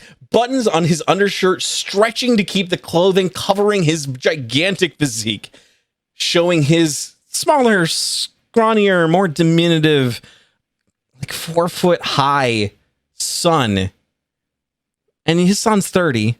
4 foot high son, the contract, and just kind of jovially going, Would you look at that, my boy? You know what that is? That is the Pact Primeval. And someday, you might be fortunate enough to be its steward. Just like your good old Pops here. Ain't that right? And you see the small freaky go, yeah, Pops, I might run this place too someday. It's going to be great. The voice itself is grating. You have dealt with his son for years. His son constantly shirks responsibility. He pushes it to those beneath him. And he just has this unearned chip on his shoulder that makes you furious every time you see him. And Bulfador just kind of pulls you over and he goes, all right, Edward, you're my favorite collector. That's right. Yeah, boss? Oh, that's right. There we go. This is the one I wanted. Shit. Fuck. All right. Well, I fucked that up. That's fine. I like to imagine that he actually did that too. Like he actually changed his voice. Like, oh no, that was my talking to my son voice. My talking to my employee voice. Gonna turn. He absolutely does. I will soft cannon that and him to be like, oh shit, fuck, wait, tough. All right. Yeah. Hey, Edward. All right. Listen, I need you to tell me and tell my boy here, and he kind of scrabbles his son's hair. Can you tell me what the 5 components of an infernal contract are? Shit, Steven. I gave you homework, my boy, and I will tell you that. I will tell you right now, Edward would totally know that, but I don't. Here's what I will say: Edward might know that, and I will. He wouldn't know. He wouldn't know all of it. That's for sure. Correct. Yeah. If you want to give me an intelligence roll, intelligence history and intelligence arcana, I'll say those are probably the most fitting. Could I do intelligence religion? Oh, I will give you a religion. Religion you can have. Cool. Business is religion, baby. 11. I can give you 2. Does he have to roll for 5 that's separate fine. ones? What? roll for 5 separate ones? Actually, tell you, I'll give you advantage. I will say that you get advantage on that one, because that is something you may have a decent shot at. All right. We'll just roll that one again. That's better. 14. 14. So, I'll give you 3 of them if you can come up with the other 2, or just 2 of them. If you can give me 2 parts. Well, see, the thing is, I'm literally just pulling up the thing right now, so that whole deal is off. So you know what? I'll say just managing to weasel that in, that's appropriate. I'll let you skip over it. I will say, because of your tricky nature. Yeah, dude. Yeah. You look at just next to the Pack Primeval are these little subsections of like, this is this consideration. So you do in that same kind of unsure voice, and I'll have him make an insight check to see just how much of that he perceived. You are aware that the 5 components of an infernal contract are consideration, the offer, obligation, fine print, and acceptance. And further clauses, give or take. What we might put in. Exactly. You relay that answer to him, and I'm going to have him roll a quick D20 for me. And then he's going to be like, I know you don't know any of that. That's why you're in collections. All right. So Belphegor rolling. Stop writing for him. Belphegor rolling a 2 goes. And that's why you're my favorite collector. Edward, I could not be more proud of you. You see his son glare daggers, knowing that boss, you just lied. Boss, that means a lot to me. That means so much to me, boss. Dad, he's fucking lying. Dad. Son, you would never lie. Edward, would you lie to me? Never. All right, let's see here. Make a persuasion check. Make a deception check. Deception, yeah. Oh, wow, that's even when I'm really good at it, too. Damn it. I got an 11. All right. He rolled a 3. Oh my god, yes, my boss loves me. My boss loves me. He would never lie. He is my favorite collector, and this is why. You could learn a little thing from Edward. In fact, Edward, I'm going to have my son shadow you for the rest of the day. That cool? That's great. Awesome, Edward. Here you go. It would be an honor. And then I fail that deception check. Yeah, please roll deception for that. Or do you choose to fail that? I'm going to try on that one. Oh my god, so well. 21. Great. All right, here's my son. He begins huffling him over to you. All right, I gotta get to work. You kids have fun. Have a nice one. Bye. He begins working his way to the office, and you can see he's just as glad to be rid of his son as you are. What's his son's name, Steven? So his son is Can we call him Dustin? It's my brother's Boftus. His name is Boftus. Boftus? Boftus. All right. Baphomet. As in he's sucking from the boss's tit. That may be his name around the work. And that's what we call him at work. All right. So all right. So at this point you kind of return to collections, and you go back to your department, and you see what's on the board. Yeah. You see a variety of tasks, and for like 2 seconds you're just like, yes, your name is not on there. You have nothing to do today except now hang around with your boss's kid. Yeah. Which you kind of wish you had something at this point to do. Yeah. But you do see several of your coworkers there. You see this gigantic, tall, gangly devil who has this gigantic sack made of flesh by his side. And you know his name is Bagger. I got one of those. Yeah. Bagger, from the ability to grab signees who have kind of scoffed their contracts and shove them in that flesh bag and drag them into the lower levels of hell. Yep. You see Bloodhound, which is this giant, brutish, minotaur-looking creature with a mechanical apparatus attached to the lower half of its face that's constantly leaking this red, viscous mucus, just dribbling out of it, but it's always going like it's like a bulldog trying to catch a scent. And finally, you see Handler, which is this smartly dressed succubus in a suit. You get the idea that Handler excels at convincing more high-profile signees with the terms of their arrangement in ways that don't typically necessitate violence. You get the idea that Handler has their own ways of dealing with scenarios. My God. But also, Whoa. Handler got like a number or something? Hey, how about you don't fulfill a contract? You see, And did you model them off of Chelsea Handler? who? Oh. Seems right on brand. Oh. I don't know who these people are. All right. Are you serious? I don't know who Chelsea Pop Handler is. culture reference. Yep. Chelsea Handler. He's a Ugh. comedian. You've got it. Okay, one day. I'm blown away you don't know this. No, all right. Time to skip that and Google it later. Yep. You see your coworkers kind of surrounding each other, talking about the bounties they've got to do that day. What do, Edward? I'm gonna ask them how they're doing. In You, kind of like a smart-assy way because my name's not on the board. you just see Bagger go, well, clearly not as good as you. Oh yeah, great time. Got the boss's kid. Yep. Never mind, I'm having a better day. and you see fucking at this point, Baptist just looks over. He's like, I'm right fucking here, guys. You don't have to be a dick, all right? You don't have to be mean. I want you to show me the proper respect that I deserve because I'm going to be a future businessman, all right? I'm going to be one of the big shots on that board up there. And you see him point to the name on the door. We all immediately take this as like a huge sin. We're just like, no. He visibly sees each of you recoil, but thinks it's because in his heart of hearts that you know it to be true. That he's going to climb up that ladder faster than any of you. I would rather be a businessman right now. I mean, you couldn't be. You're just here in collections. You could be writing contracts. I said you. I'd rather you be a businessman right now. See him just kind of like, he has nothing, no response. He's just like, oh shit.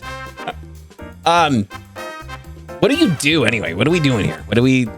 My name's not on the board. What the fuck does their that name's on the mean? board though. Can I go put your name on the board? And you? He just walks over. You see him like uncork a marker and he goes to put it on the board. And you see from these massive flames kind of singe his hand. He's like, ah, fuck. Yep. Okay. I had to be sure. What the fuck? You couldn't warn me? You didn't know that? I thought you were trying to run this place. I knew that. I always knew that. Totally. Anyway, I was just joking. You guys, right?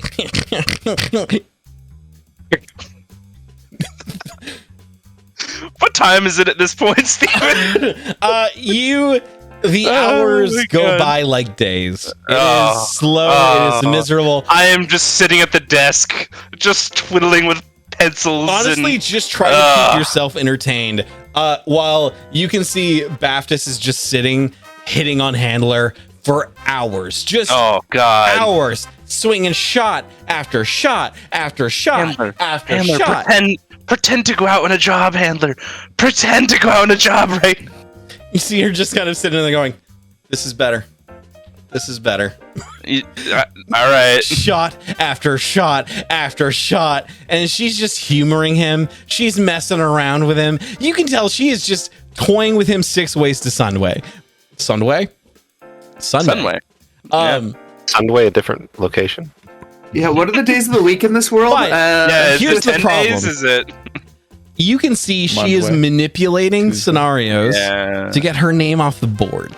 You can see that she's letting him throw shot after shot after shot after shot in the hopes that maybe tomorrow she doesn't have to do anything. She can just chill out. In fact, wouldn't that be a great idea, Baptist, if we could just hang out together in the office? Just you and me?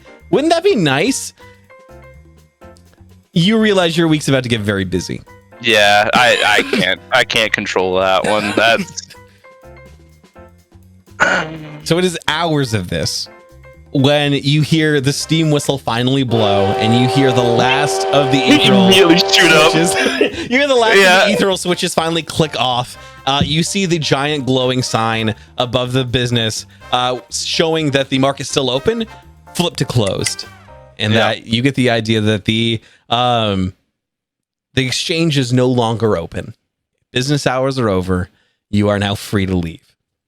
Nice. I immediately shoot up, put my hat on, my coat, I'm out. You plop on the tricorn, you throw on the coat. All right. Bye, Baptist. Wait. I don't know what that is. Is that another form of a fedora? No. It's like a pirate cap. Yeah. Okay. Yeah. Yep. So you throw in the tricorn, you get out the door, you fucking throw it open. You just hear Baptist going, so handler, drinks late. Where'd you go? Like, you're outside now, and it's late. Yeah. And you realize it's about, it's like 4. And you still have, Jesus Christ. And you still have to get groceries. Yep. Bare minimum get groceries. I kind of have to go that way to get home anyways. If you want to splurge, it's actually out of your way. For a cake. Yes, if you want to splurge, you may. I don't know how much money I have though, Steven. Oh God. It cut into your own personal leisure, but you could afford a cake. Not a big one, not a large one. I'm just gonna buy Simul Sweets. I'm just gonna. I don't know, man. I don't know. How many bakeries are there? Huh? Well, so you know that your daughter in particular has one place in the Grand Market that she loves above all else, and it's because one year your manager got her a single slice of cake from this place, just as a happy birthday kind of thing. But you realize it set her up for life. For wanting something you just couldn't provide for her. Yeah. It's just always just out of her pay range. They're instilling that hunger at a young age. Really fueling that fire of capitalism. Yep. Cool. Where is you know that? the place. It's Devil's Delights. It's Devil's Delights. Of course it is. Of course it is. We're all infernal here. Yeah. It's a family. It's a family business. Yeah. Okay. Cool. But you know it's in the Grand The other Market. bakery's oven's closed, so. Can I just get a slice as well and not a full cake and have that be way You could cheaper? totally swing it. Yeah, absolutely. The place typically only does full cakes, but you get the idea. Yeah. You've done a contract here or there. You've weaseled your way into a bargain of sorts. You get the idea you might, and it's a long shot, you might be able to haggle these people into getting you what you want. Are you like a parole officer? Like No. No, he's worse. He's so much worse. So much worse. Hey, have you ever seen the musical opera Repo Man?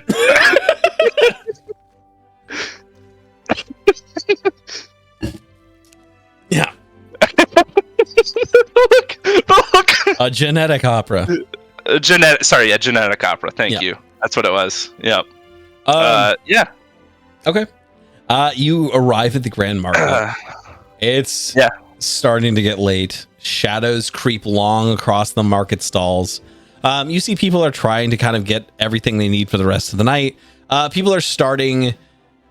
Like, again, it's always busy here. It's always busy. You know that you're hard hearts. It's exhausting. Always. But, again, it's not necessarily a bad thing. You kind of keeping your unique eye out. You see some of the smaller street urchins running up, grabbing things from people's pockets, and then just taking off. You see there is, even in this shining bastion of decadence and commerce, that small part of the criminal element that you still respect. Game respect game. Yeah. So, you arrive at the Devil's Delight, and you see the purveyor seems a little off from the last time you saw them. Oh. Did I do a collection recently? Is that why? No, make an insight check for me. All right. Sweet. My terrible wisdom. Didn't notice a damn thing. 7.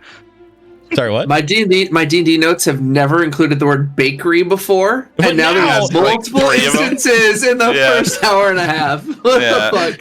Yeah. Welcome to my D&D games. Fat people need food too. Yep. I got a 7. So. Something is just off. You can't put a finger on it, but the vendor seems unusual. But again, you're not paying too much attention to this interaction. You're just trying to get in, out, get your stuff. I'm here for my thing. I don't care about his thing. I want my thing. Make a quick perception check for me. And what is your passive? My passive perception is not good. My passive investigation is 1 higher. No. Well, passive perception 9. No, I'm not investigating. Okay. 9. And 9 is the passive. And what's your perception check?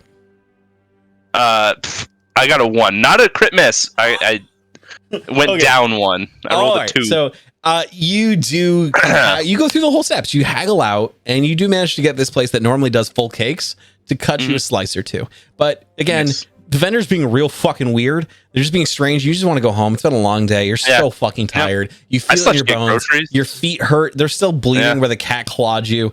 Yeah. You still have to get groceries. You got lots to do tonight. And you hear someone scream, and you turn around and you see someone holding a stump of an arm with blood spewing from it. And that's where we're going to stop you. All right, nice. Who was it? Who was it? Welcome to my life, guys. Okay. Good God, that was fucking This depressing. is gonna work so Yeah. well. Oh, dude, especially the beginning. Dude, the beginning was so depressing, wasn't it? It was just, I was literally like, Alex is so happy. I'm going to end his with a scream. I'm going to start Jake's with one. Yep. And a domestic. You literally made me not want kids even harder than I already did. Yeah. Possible. Holy fuck. All right. So now we have our option between the last two. Who wants to go first? Do we want to go Karsa or do we want to do Alfred? I'm gonna drink. You guys enjoy this. Semi-tied because we actually do like adventure together. So I knew I'm not saying that like we do things together. I'm just saying like we are somewhat. Like our paths I are just knew that overlapping. originally. I think you were going to leave a note on your door saying, "Go to the market, meet me there." Blah blah blah blah. However, if you guys want to play it differently, I have certain scenarios that we could run that would work that together if you wanted to work together. Entirely up to you guys how you want to play this. I imagine so the way that I figured is that we spend mornings separate, but we reconvene in the afternoon. Okay. That's how I figured it. You can correct me if I'm wrong, Derek. I'm up for whatever. Karsa, though, is not the lazy type. When he wakes up, there is shit to do. He goes and starts to do it, and he's not done doing shit till the day's over. What? We should start with him. Okay, so it start just seems Karsa like then. that makes the most I sense. will probably say I could probably get up a little later than I'm used to once I start hanging out with him, just because nights seem to go later. That's fair. But I'm used to getting my woman, getting it done, and getting to bed. All But right. with him, shit takes a while. This seduction shit is annoying. So stay up a little later. Fair. All right. So I will ask, Karsa, we could start you at night, or we could start you early in the morning. Which would you prefer? Morning. Okay. It will be very early, just so you like. It's actually closer to Simuel's early. Like it's probably 3 or 4 a.m. Then I have up to you. Whatever makes the most sense. It's entirely. Again, I also the way I've written this for yours is that I don't actually know where you're going to end up. So I've largely went, oh, here are some ideas for things you might be looking at. So this is largely going to be prompted by you. I want to. My number one motivation at the moment is to understand why the fuck can these people not see the reality that I just see every day. Okay. And I need 6 hours of sleep in there somewhere. Okay. And I kind of lean on understanding the world through my bard friend. Otherwise, wherever the world takes me. Okay. So whatever makes the most sense. What time are you going to wake up, Alfred? So I have an idea of when you might rejoin at the tavern, and then where you might go after. He's a rise at the crack of 10 a.m. kind of guy. Okay. Great. So there's about 4 hours of interplay that Karsa will have to kind of wander the streets and kind of pursue that goal. Okay. Easy. So what I'll say is that Alfred was a little more moody than usual the night before. Kind of wanted some free time alone to write, to be to themselves. So you kind of split apart fairly early in the evening. You just happened to go to bed earlier and kind of decided, oh, well, I'm going to do some stuff in the morning then. To that end, Karsa, we're going to pick up from you. This is going to start with you.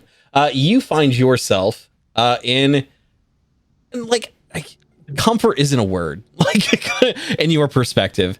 You wake up in a bed. You wake up in a bed, and you are currently in the Last Call, which is this ramshackle tavern in the middle of Long Shadow.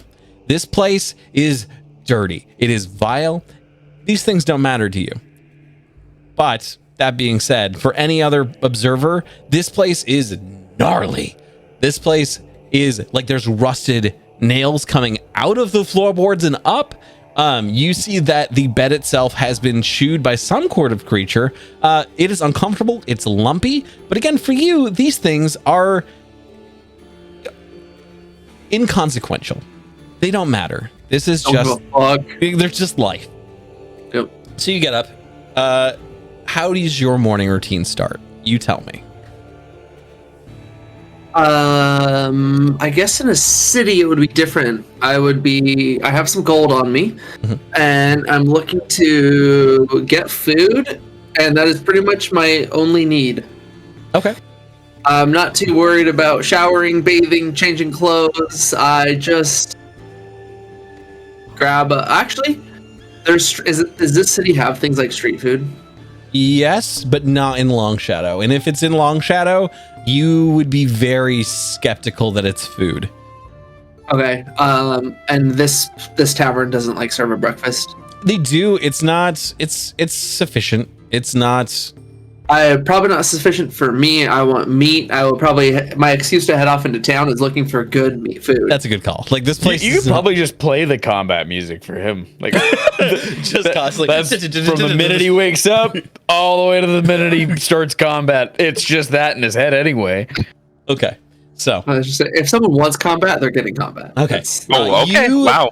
Cut an imposing figure through the city.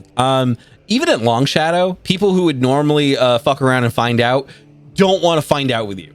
They decide this isn't worth it. They look at you, they look at the gigantic weapon on you, and they go, nah, I could live to see another day. Yeah, remember that sword is 6 feet long? Correct. That's what I'm saying. So, That massive sword hanging from your back. Karsa is 8 feet. His sword is 6 foot. My range in battle, by the way, is actually 10 feet. Nice. Did you want to describe your character as well? I realized that I didn't do so much with Edward, but I'll just leave it. Leave it. Mm-hmm.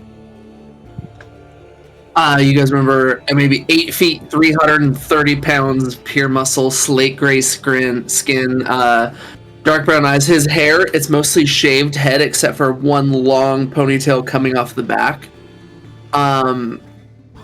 It's a little on the ugly side. I mean, among his people, he's gorgeous. Like, he is a catch. But to you all, you're kind of like, you ugly son of a bitch. Just giant muscles, battle scars that are from Yeti and dire wolves, like, biting him and clawing him over the 60 years of his young life. He's going to have a much deeper voice than I have. And he's not wearing much. You guys have seen things like George of the Jungle. He shows up wearing, he shows up not wearing a suit by any means. He's wearing banana leaves. Conan, Yeah, I'm essentially he's dressed like Conan, All right. the barbarian. Yeah, and so he sticks out like a impressively muscled thumb. Okay. Oh, Jesus. So you are huge. You are gigantic. You are a moving mountain on these people. Because again, in Long Shadow, people are frail, they are sickly, they are ill, and they are desperate. And you are in the physical prime of your life. You are a train of muscle willing to just plow its way through these bundle of sticks. These people are weak and they are frail, and you are a titan among them. And my ego through the roof at this point, because you're just like, I don't move for these people. Children are weak and they are sick. You know, some people walk down the street not moving for other people. I walk down the street not moving for horses. You do at one point boff a horse out of the way and just as it neighs and begins moving. But it was a hoofstable. Like, it wasn't a constable. It was a guy. All right. Exactly. Yeah, it was a centaur. You just punch a constable. you knock this horse to the way. You do see as you kind of if you're making your way to Lamplight, you notice there are automobiles here. You'd give 50-50 odds. Like you could probably hit it, but it could just as hard hit you. Your choice. Sorry, what was it? And Sorry. What? So are you making your way to Lamplight or are you staying in Long Shadow? You're looking for sustenance, right? Like something big and meaty and healthy. So where I can smell the street food coming from. Okay. Because I'm used to in my village, Street meat. there is absolutely places.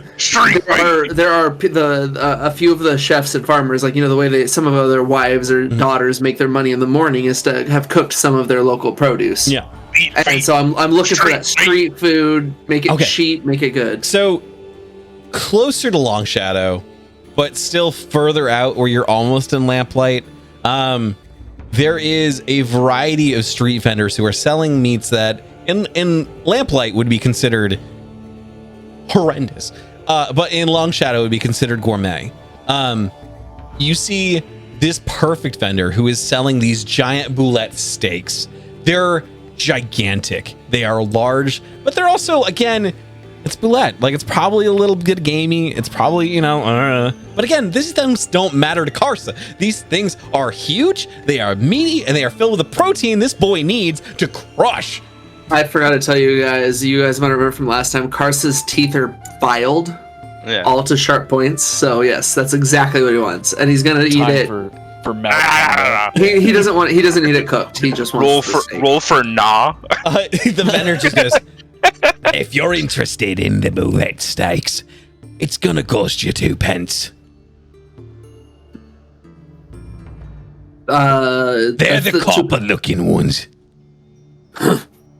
I'll hold out 2 and just drop them so that I hit the stand. They bang off the stand a bit. You see him bend over. Fuck. And I'll just snatch the steak.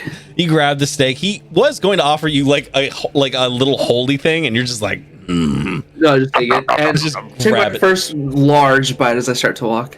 You feel a fat cap just kind of rip in your teeth, and you kind of sink it through, and you chew on it like it's meat bubble gum. It's just good shit. I thank you kindly, sir. I appreciate your patronage. He just kind of lets you go on as you're like just tearing off big hunks of what this otherwise severely armored creature. So otherwise, as I walk past the other carts, I'm looking to see if I can see the raw ingredients, so that in the future I know out in the wild what food looks like.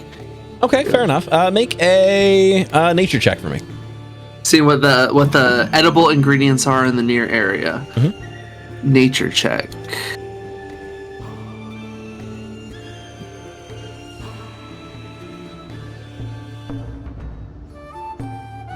Six.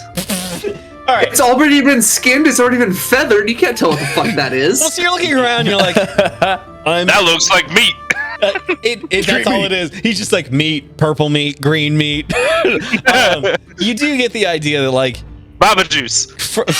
You do see at least one, and you realize that is a purple worm. That is for sure a purple worm. And you get the idea that like wherever they're sourcing this food is from the Undercity. This is from underneath Long Shadows. This food is truly of the dirt in the earth. Good news, guys. Next time we open something we've killed, I might recognize it.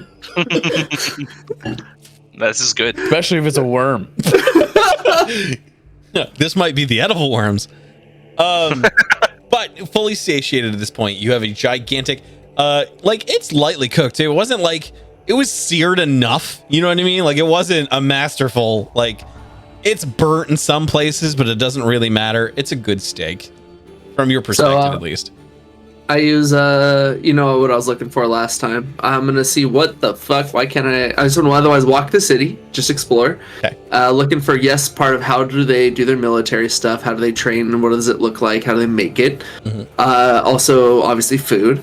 And my number one question is, what the hell is this veil thing? Why can't they see reality? What the ever loving fuck?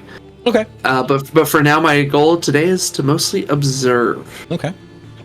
So it's the wee hours of the morning still, and you, Karsa, through your own experiences, have perhaps the greatest ability to peer through the veil. And you see things that many others wouldn't see, period.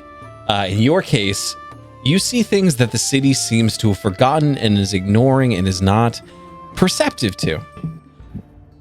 Just looking around in the alleyways and the neglected areas of, near Long Shadow, you see that these areas are filled with more life than you originally thought. You see tiny little soot sprites dancing from street lamp to street lamp, like coating the bases in this fine layer of dust and grime where they kind of meet and do these little ballads and dances. You see that this city is alive in ways that the residents don't seem to recognize.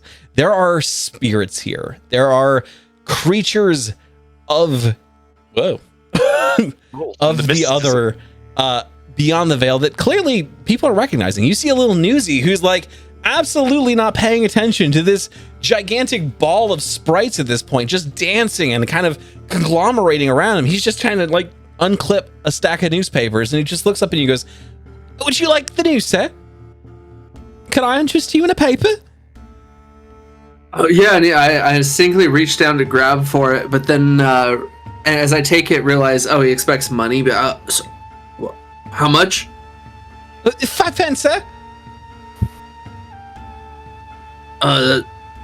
It's the copper one. Yeah. And I'll take 5 of those copper ones and give them to him. Okay. And is it written in a language I know? What languages do you know? Good question. Common and giant. Yeah, it's common. Yeah. I can read. It's the coolest thing I've learned all day that I can read. Purple worm meat wasn't good enough. All right. He didn't say well. He just said you could. Yeah. Nah. You're able to make out Bart's the majority of it. You get the idea there are certain events and social things that people are like, come to call it, blah, blah, blah. Essentially, there's like a museum that's clearly opening up. There are rumors of, essentially, the biggest expose in this paper right now is how there might be slight corruption in the constabulary, in that there may be just a hint of some brown nosing happening inside of the constable's office. And I need you to make a perception check for me. Is it about Big Bakery? I heard Big Bakery is a problem here. Perception? Yeah, perception. I don't need carbs. I need protein. I'm not the one who's getting the opposite of the good rolls. Sorry, JR, but fuck. I was worried when I got that 6. I prepared this character for this. All right, what'd you roll? Sorry, 20. Dirty 20. Wait, you got a dirty 20? Dirty 20. So 18 plus 2. All right, so with anything lower than 20 would not have given you this. So I want you to take that with some salt. As you're like kind of walking throughout the city and you're trying to investigate and get answers and trying to figure out like what is wrong with these people? How do they not see what's happening? You are walking to different places. You are investigating different areas. You're trying to get a feel for things. You're also seeing like, how are they training the constables here? How are they like, how's the pseudo military work? But as you're going to these places, you cannot help but notice every time you go to a goddamn place, there is a rat following you. There is a different rat in different places. There's one hanging from a street lamp. There's one at the vendor you just purchased meat from. There is just so many goddamn rats watching you, and you get the impression they are staring at you.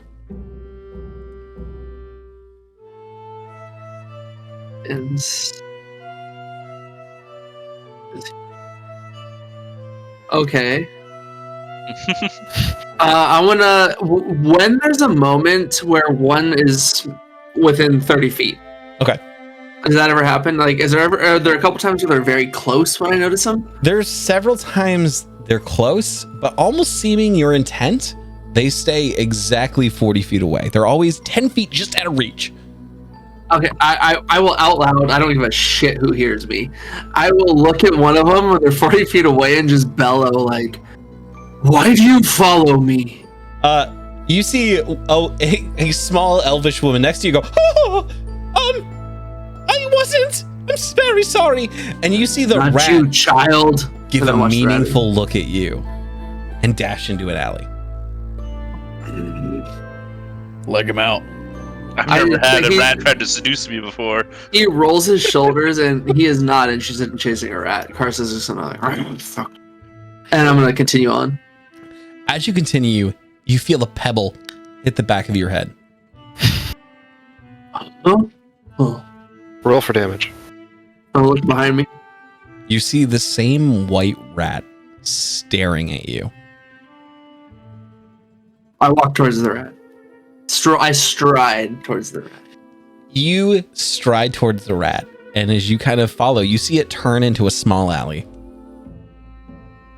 I will turn and stare into the alley. Do you have dark vision? I believe I do. Let me see how much for you. Okay, wait, gotta pull this up. Sorry, not used to fucking D&D Beyond. That's fine. Features and traits. Yeah. Dark vision, 60 feet. Perfect. As you kind of turn the corner into this small little alley, it's dark, so it takes a minute for your vision to adjust. But as it does, you see this gigantic web of string. And you see the string is attached to drawings and illustrations. And they're of you. They're all of you. And places you've been and things you've seen. And you see this tiny rat next to you. Light up a cigarette. You must be the tabloid, eh?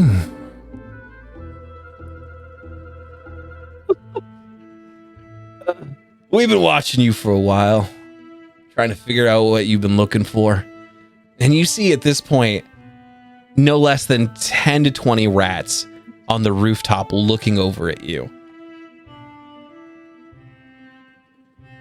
So, we gotta figure the rest of these people can't see us, but you can see us. You've been looking around for things that these other people can't. We're just trying to figure out, what are you doing? Huh? What you getting? They can't see you. They don't see us. You know, they see a knife in somebody's back. They don't question the rats. They don't ask us shit. They don't think it's us.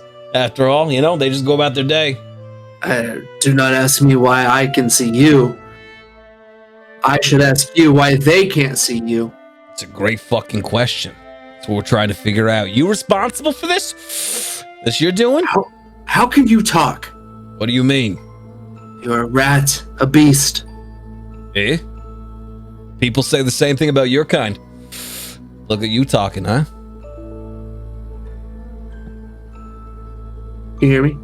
Yeah. Mm-hmm. Oh, sorry.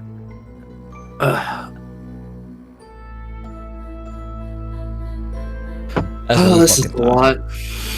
So, I guess. So you notice as you're kind of looking at the string board too, you see drawings of Delum, you see drawings of Baroth, you see the places you've been. These rats have been following you for a long fucking time. So not just here, in the not city. just in Lamplight. Okay, then explain this.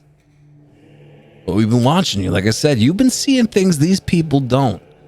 Not just the people in Lamplight, people around, you know? People in these other cities, the other villages. You got this weird eye about you, man. You got this thing. We see you talking to people who aren't there anymore. So what's the deal? Are you the reason people can't see us? What's going on? We're just trying to figure this out as much as anybody else. I don't know why I can hear them either. But where I'm from, seeing what's real is just normal. This place where no one can see you. stinks. It's not normal. It's not natural. Well, I won't go that far, but it's not normal. People used to see and think about us. People used to respect us. Even in lamplight, they used to know about us. Nowadays, we can get away with literal murder and no one cares. Here we are. Unseen, unheard. Look at you in this fucking alley talking to us, and that lady over there, she has no fucking clue. She's not paying attention to us. She's looking at you. That's it. Who's us? How you followed me for what? Hundreds of miles to get all these images? How? Oh, no, we didn't follow you. No, we live in lamplight. We got connections. We got a network. You think the rats don't talk to each other? They do.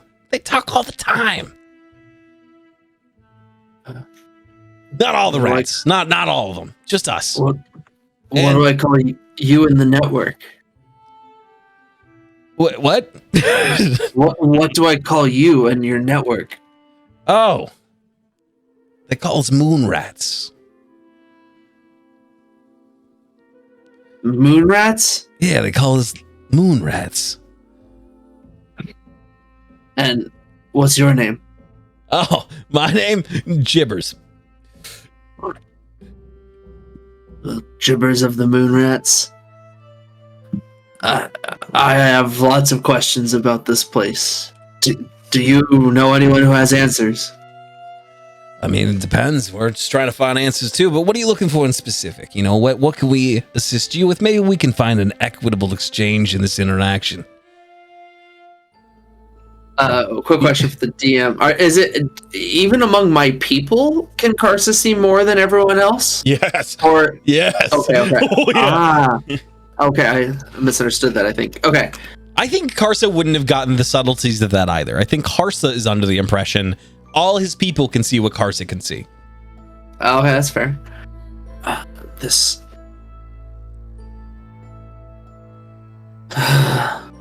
I must understand this before I can do what must be done. Is there anyone else like me? Oh, there's a couple in this city. We've seen them here or there. We can keep an eyes on them too. And you look over and you see separate strings. You see a Simis bakery, or Simis Sweets. You see your traveling companion, Alfred, is drawn out. And you see a man in a tricorn you don't recognize. We've been keeping eyes on others. Things like that. You see a large dragonborn figure, decked out in large armor. There's so many faces. There's so many. And it's a good 20 illustrated photographs of people you just don't recognize other than Alfred and your companions.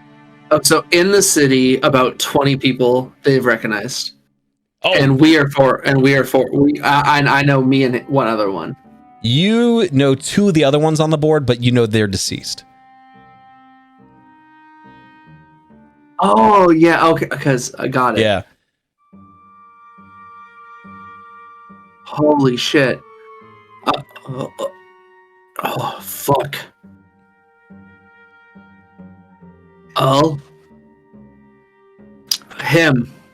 And I'm going to point to Alfred. What do you know about him? Alfred P. Wells. We've been following him since the Underdark. That motherfucker. Oh, I could tell you tales, but frankly, that's his job. Am I right?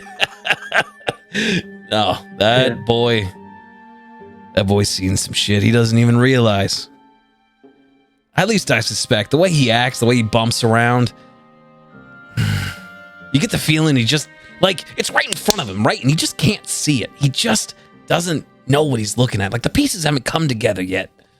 What, so you're saying he sees some things that I can see, but not all the things that I can see? No, that's the catch. He sees other things that you don't see. All these people see different things. They're all different. You just happen to see these things. You're saying I don't see most things? Or there's things I don't see? Yeah. How do I see them? I need the truth. Great fucking question. You think we haven't worked for years on this? You think we haven't tried for the better part of 5 to 10 years trying to get people to see us again? It's been a decade, Casa. A decade. Maybe that's the problem. I don't think I do. Maybe you guys need to think less and do more. We are limited, all right? We only get 1 day out of 30 to make conversations like this. We only get 1 day out of the month. What do you mean you get 1 day? How can I not talk to you tomorrow? Probably not. We'll probably be back to our normal selves. Some of us will be in the academy. In the academy? Oh, you know, doing experiments and what have you. But if you do need to talk to us in the future, and he gestures up, and you see a gigantic full moon hanging in the sky. He did the moon. Fuck you. Right when he said moon rats, JR and I were like, you motherfucker. Listen, we wax and wane just as that does, all right? So, you need to talk to us. You take this flute, and you see one of them runs out to you and holds up this tiny bone flute carved with runes you can't really understand. You give that a whistle, one of us will show up, all right? Below the what? It's a rat whistle? It's a little flute. It is a little flute carved out of bone, and it's tiny. I mean, for your hands in particular, almost infinitesimal. Like it's for children. It is like this big, maybe. I can only blow this 1 day out of 30. Just when the moon's full. The rest of the time, some of us might answer, but you won't get anything from us. You know what I mean? We won't have this kind of conversation. I mean, are you in there, but you can't communicate, or you only exist as a concept 1 day out of 30? We only exist in this state 1 day out of 30. We're how do I put this? The rest of the time, as the moon kind of wanes, so do we. We start turning into bestial forms. We start kind of falling back to old habits. You know what I mean? As it waxes, we get, a little smarter here or there. But this is our peak. This is where we are who we are. All right? I guess. Now, the big question. Why, and I point to the board of 20 people, do you care about us? Because there's something bigger going on here that people aren't looking at, and we want to see it in the same way that you want these children to see what you're seeing. We want all of you to see the bigger picture behind this. We want to see the bigger picture behind this. There's something going on, Casa. We want to know what it is.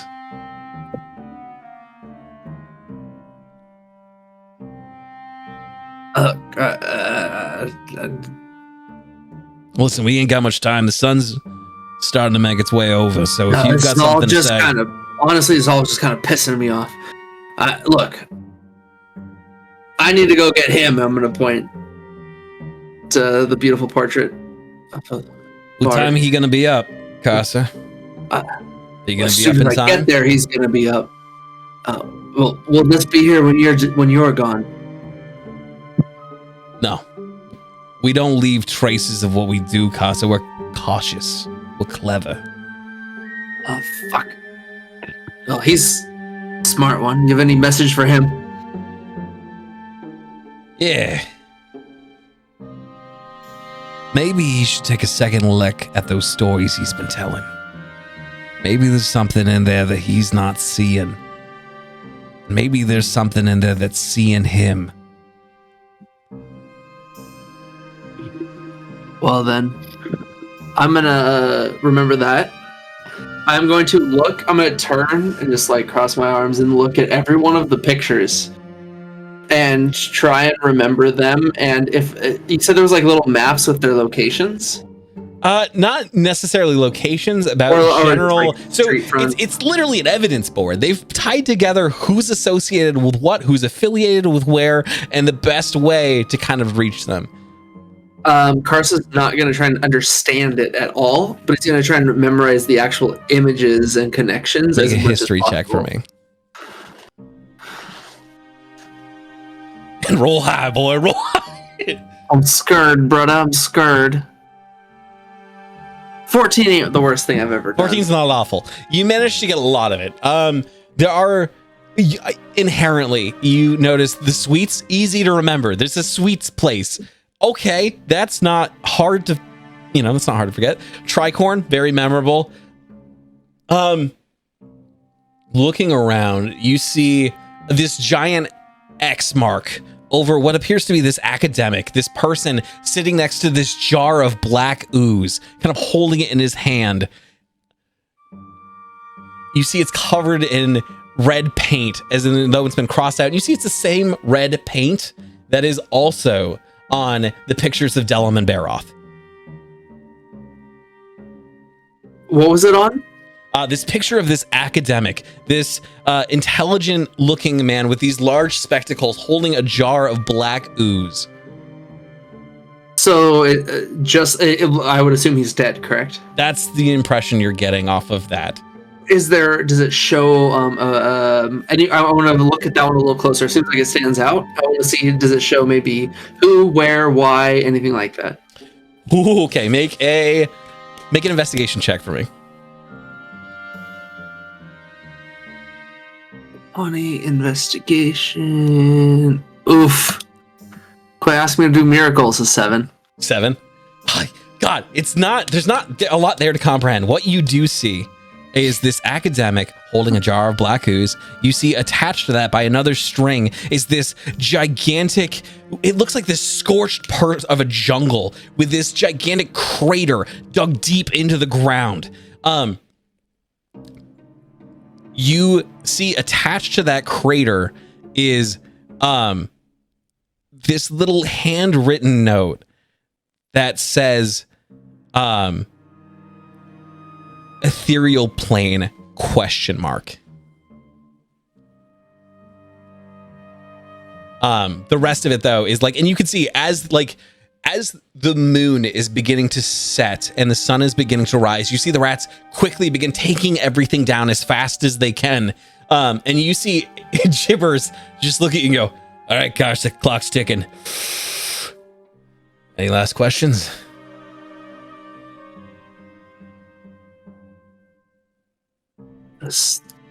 Any enemies? Several. Many. You, do me a favor and watch the shadows for a while, all right? Watch the shadows? Yeah. Specifically, try counting them. Try counting them. Watch the shadows. And try counting them. Alright. I'll just give him a nod, and I'll pick a giant chunk of the bullet steak out of my teeth and toss it down to the ground for him. He just looks at you like, the fuck is that? And I'll log off. He's scattering, and he crawls into you see them have this little device. It's like a little winch, and you see him, and it begins lifting one of the sewer plates up, and then clamps down, and you see a little hand pull the little balloon out, and slip it into the sewers. They aren't fucking rats. All right. Carson, what do you want to do the rest of the morning? I will say at this point, it is closer to 10 a.m. If I'm supposed to meet him back at the tavern, I'll go do that. I'm interested in you're talking, definitely closer to there now. I apologize, but my bladder. I usually pee every 30 minutes. This is a miracle I went this long. This is a good point to take a quick stand if you need to. Sorry, I got pee so bad. Hey, I only had to hold back tears twice. Do your shoulder rolls, stretch. Come on. Oh yeah, shoulder rolls. Yeah. Get into perfect competitive bench press form. Ugh. So anyway, I spent a lot of time writing, guys. I spent a lot of time this week. This is beautiful. I only had to hold back tears twice. I am unbelievably satisfied. I thought I was gonna cry when I was talking to my fake daughter. I'm sorry, man. I was gonna cry when you're talking to your fake wife. Yeah. Oh yeah, dude. At one point, I'm like, "Is this too real? I need to reel it back." Yeah, is this cool? Yeah, dude. Me just being like, "I'm trying." It's just. Good God. Jake starts really crying. Dude, I was It's so fucking funny. It's so funny. That's Oh, fucked I up. want to point out I'm that really good friends. This has all been great. I caught the moon thing so fast. I was so proud of myself. Oh, yeah. Yeah, once a month. Yeah, once every 30 days. Yeah. Once every 30 days. I fucking... Rat periods. No, moon. It's fair. I mean, yeah. Guess we're gonna have ourselves a Rat King situation up in here. Alex, I've also yeah. I've been private messaging everybody throughout. You the have. entire Oh, time, have you? I so. haven't been able to look at them, so I was Yeah. like... Well, because I was going Wait. to talk in the D&D chat, but you have the fucking sound on because you don't have streamer mode on. can't So I Bro, can't you do got that. You gotta fix that shit so we can chat Yeah. and talk shit about you while we Repair. play. Hey! Repair. Not okay. Text each other. I don't want to see that shit. Because I would happily be showing you Okay, guys pictures of players like group chat. I We need would to have have a sent you players group chat. pictures of our characters, but Yeah. that would have made sounds. I Yep. would. Yeah. It would have made more jokes. You're right. I'll work on it. Well, again, you can also make jokes during commentary. That's fine. That's No. totally... Just turn streamer mode on. When it's you and someone else and it's a really good thing, you don't fucking interrupt that. You leave yourself Alright. on mute. But some Yeah. jokes, everyone would get it, bruh. Fuckers. All right. Karsa. So you return to the last word. Presumably. Yes. All right. I'm looking for Mr. Wells. All right. Alfred P. Wells. Where are you waking up? What were you doing the night before, and what is your current status? Alfred is presently back in his room, and he lies half on the bed, half off the bed, still fully clothed, head slightly obscured by the corner of the bed, one eye peering down into his open manuscript as he agonizes over where to start. He just can't put pen to paper, and he's been staring like this since he heard Corsa get up, but he would never let Corsa know that. Okay. Does the sign still hang on your tavern door, indicating meet me here at 10? I won't be up. Is that something you would? Absolutely do not disturb. Okay. By no means rouse me from my slumber. Okay. What do you do from these early morning hours then? Do you sit there and agonize the entire time? Do you get dressed? I'd never left clothing. Oh, okay. Yeah, just agonizing over this. Okay. There's a brewing feeling beginning deep down about him, for him. Okay. So between the hours of, let's say, I don't know, it's probably 5 in the morning to about 10. What do you occupy yourself with? Me? Yes. I don't Just mean to this. make it boring. Quite seriously, he may adjust position slightly. He may turn to one side and keep the arm at full extent while he holds the book. He may bring pen to tongue, then pen to paper, and then set it back down. It's not clicking. You have a really fancy the, like from SpongeBob? Yeah. Yeah. Just one. What is it called? It's a very illuminated manuscript. There we go. I went to art school. There you go. I Yep. used it Beautiful. today. Beautiful. Yeah, I'm glad you paid money for that. No one else is.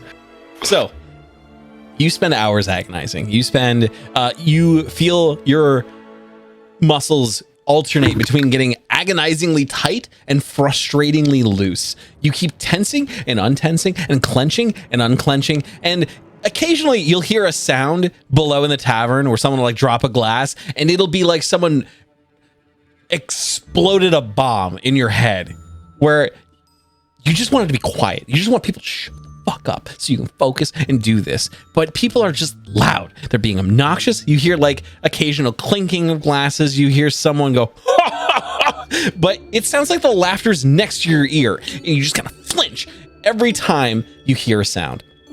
And that's how it goes for hours in your own little personal hell in this tiny little room that is equal parts altogether too quiet and extremely loud. A spinning, unending void of my own thoughts. interspersed with other people's merriment that is so hopefully unwanted. It is at that moment that Karsa arrives at your door. Karsa, how do you approach Alfred? Is it the behind the closed door, or is he out in public? Yeah. Then with a loud bang, bang, bang, bang, bang. The quill flinches from your hands as it just kind of sputters onto the ground, ink staining what is already clearly stained wood with both blood, mucus, and probably semen.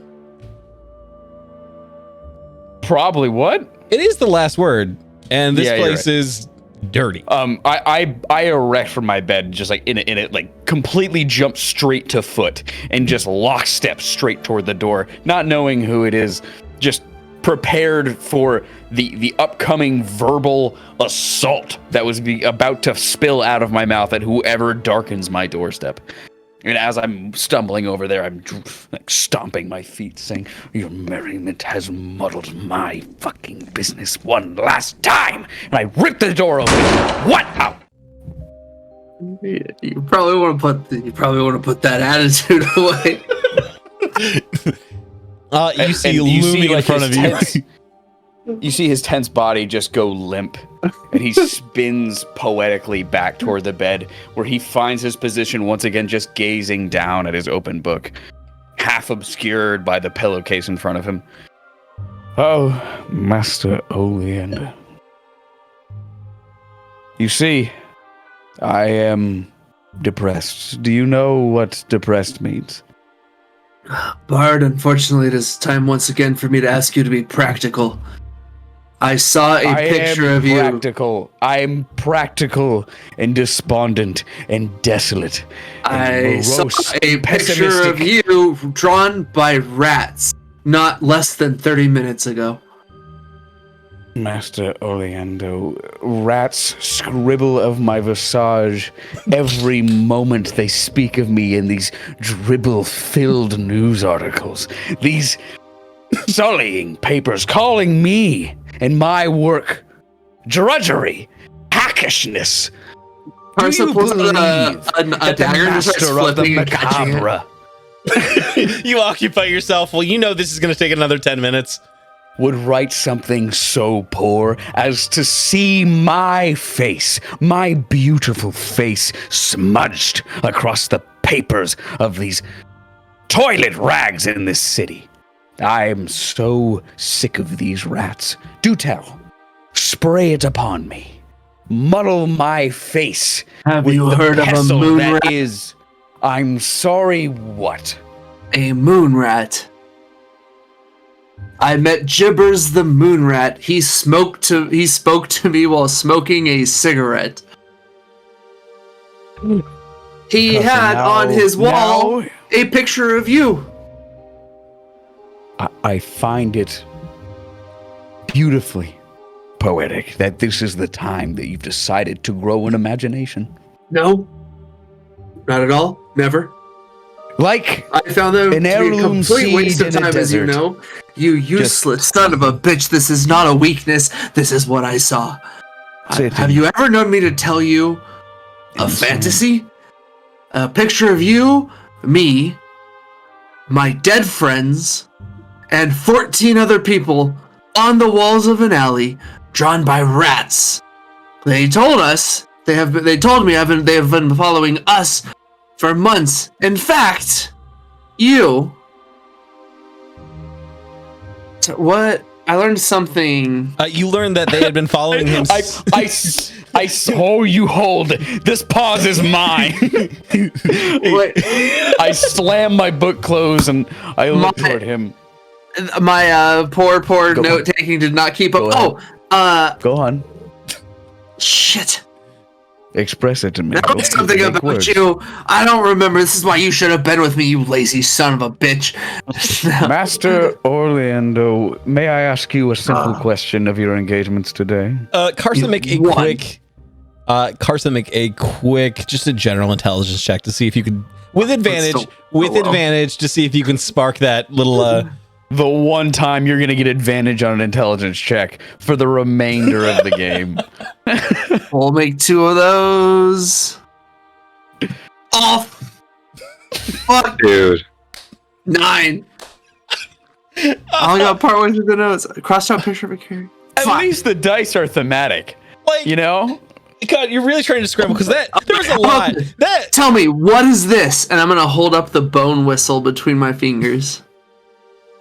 The bone flute. Sorry, Yes. the rat flute. This is a rat flute, given to me by Gibbers. Master Orlando, my question. It hangs pregnantly in the air, waiting to birth. May I ask you this simple question? Your answer will color the impression of the entire day, maybe into the morn of next under the glow of the moon. Please, allow me this question.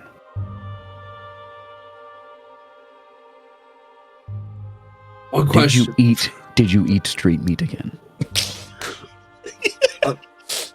Of course I did.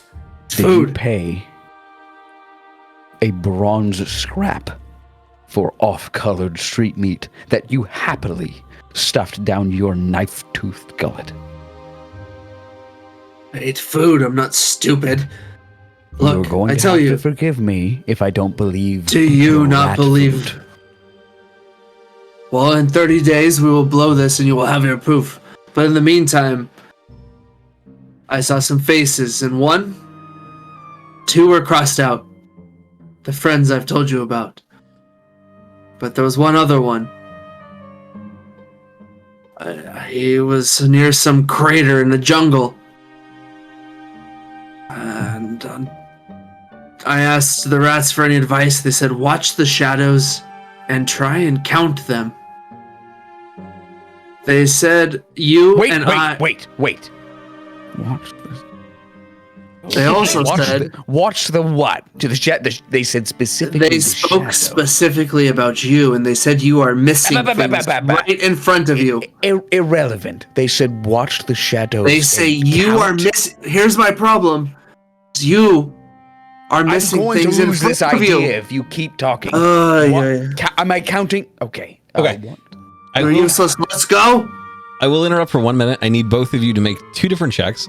Karsa, you already made yours, so I'm going to fill in with what blacks you got. Essentially, with a 9, you remember something about an undertail, underbark, under something. Nothing really registered. You just know under dirt, Something about the underground. underworld. Since you showed him the bone flute, I will say, if you want to make a quick Arcana, investigation, or nature check, you can, both of you. Now that you're both properly looking at it. Okay, I'll roll Arcana then. That is I'll roll Arcana with you. That's a beautiful 19, and it's probably because I pronounced it correctly. I got a 2. Okay. Carson with a 2, you look at it and it's just, the more you stare at it, the more you're like, this was dumb. Maybe this wasn't the thing I should have shown him. Maybe this was a bad idea. This is not how we broached this. With a 19 Arcana, you're staring at this tiny little sliver. In your case, it's a little bit bigger, but not by much. It's still about, really yay big. It's not so much a flute as it is like a carved knuckle bone. And you realize that's exactly what it is. It is the carved knuckle bone of some type of dragon. You don't know what kind, but the fact that it is a dragon's knuckle bone is significant. Okay. I will concede that is an interesting item you have found.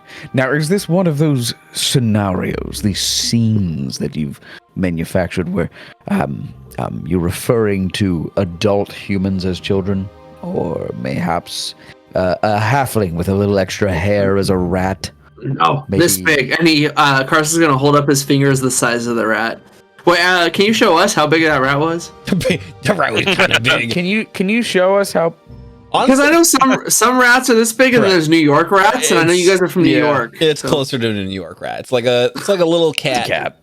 It's like a little, which is again why I was able to light up a cigarette. It was a regular size cigarette. That was not a That's not a mouse size cigarette. That's a rat. It was about 30 smoking seconds cigarette. ago when I remembered. Oh yeah, you guys know New York rats. Yeah. This is like a Teenage Mutant Ninja Turtles true story. Yeah, it's about this tall and it hits people with a bow staff. Fucking Splinter. That's not you got. Well, it. of course, will you allow me to hold the rat whistle? Is it? I don't want to take it. It's your spoils. I know how this works. You earn this fair and square through some form of combat. In I don't 30 want to hold days, it. whoever holds it in 30 days, we blow on it. Yes, here. Yeah, I hand it over, no problem. Do I feel anything? I'm gonna give it like a palmy, a handy. I'm gonna look at it well. I don't know. Do you have any spells? Are you casting anything on it? Or are you just trying to give it a vibe check? I'm a bard. My spells aren't useful for this.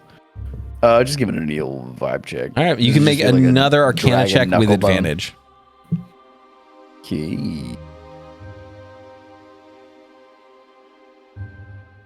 It's alphabetical. Hey, 21.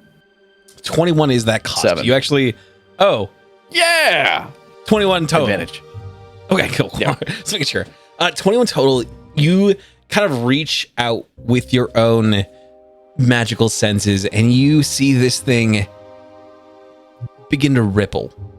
As you kind of hold it and move it, you see that there is about there's a 1 second delay to this fucking thing. As you kind of move it to and fro, you see it drag itself along in your vision, almost blurring itself.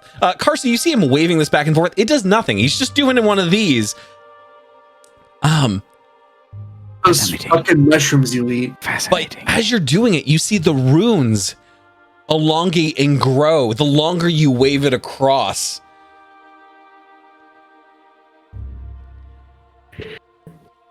Carson, do you mind if I hold on to this trinket for the time being? But the caveat still stands.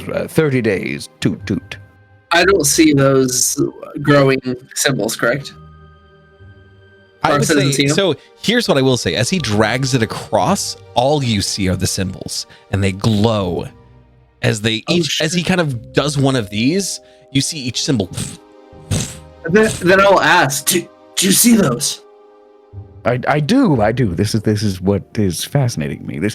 I regret not waking you with this morn, because I feel like your adventurers has yielded quite the item here, my friend. Quite the item. Do I recognize the symbols?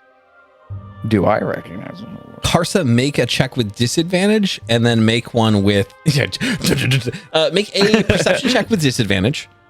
Or excuse Perception. me, make an Arcana check with disadvantage, and then a perception check. Okay. Is there a way to trigger disadvantage on Roll20? Or I mean on D&D Beyond? Yeah, roll it twice and pick I think you can right click on it, and it lets you Oh, choose. Oh, Disadvantage. I didn't know that. Okay. Disadvantage. I have been Arcana. fiddling around with that fucking system for a while. and then perception flat. Okay, so 4 and a 4. Consistent. God, like So we now know who's getting the shit rolls this game, boys. you Alfred, you can roll with advantage. Arcana. Yes. Right click. Crit. Shut the fuck up. You did not. You did not. Crit. All right. So as you kind of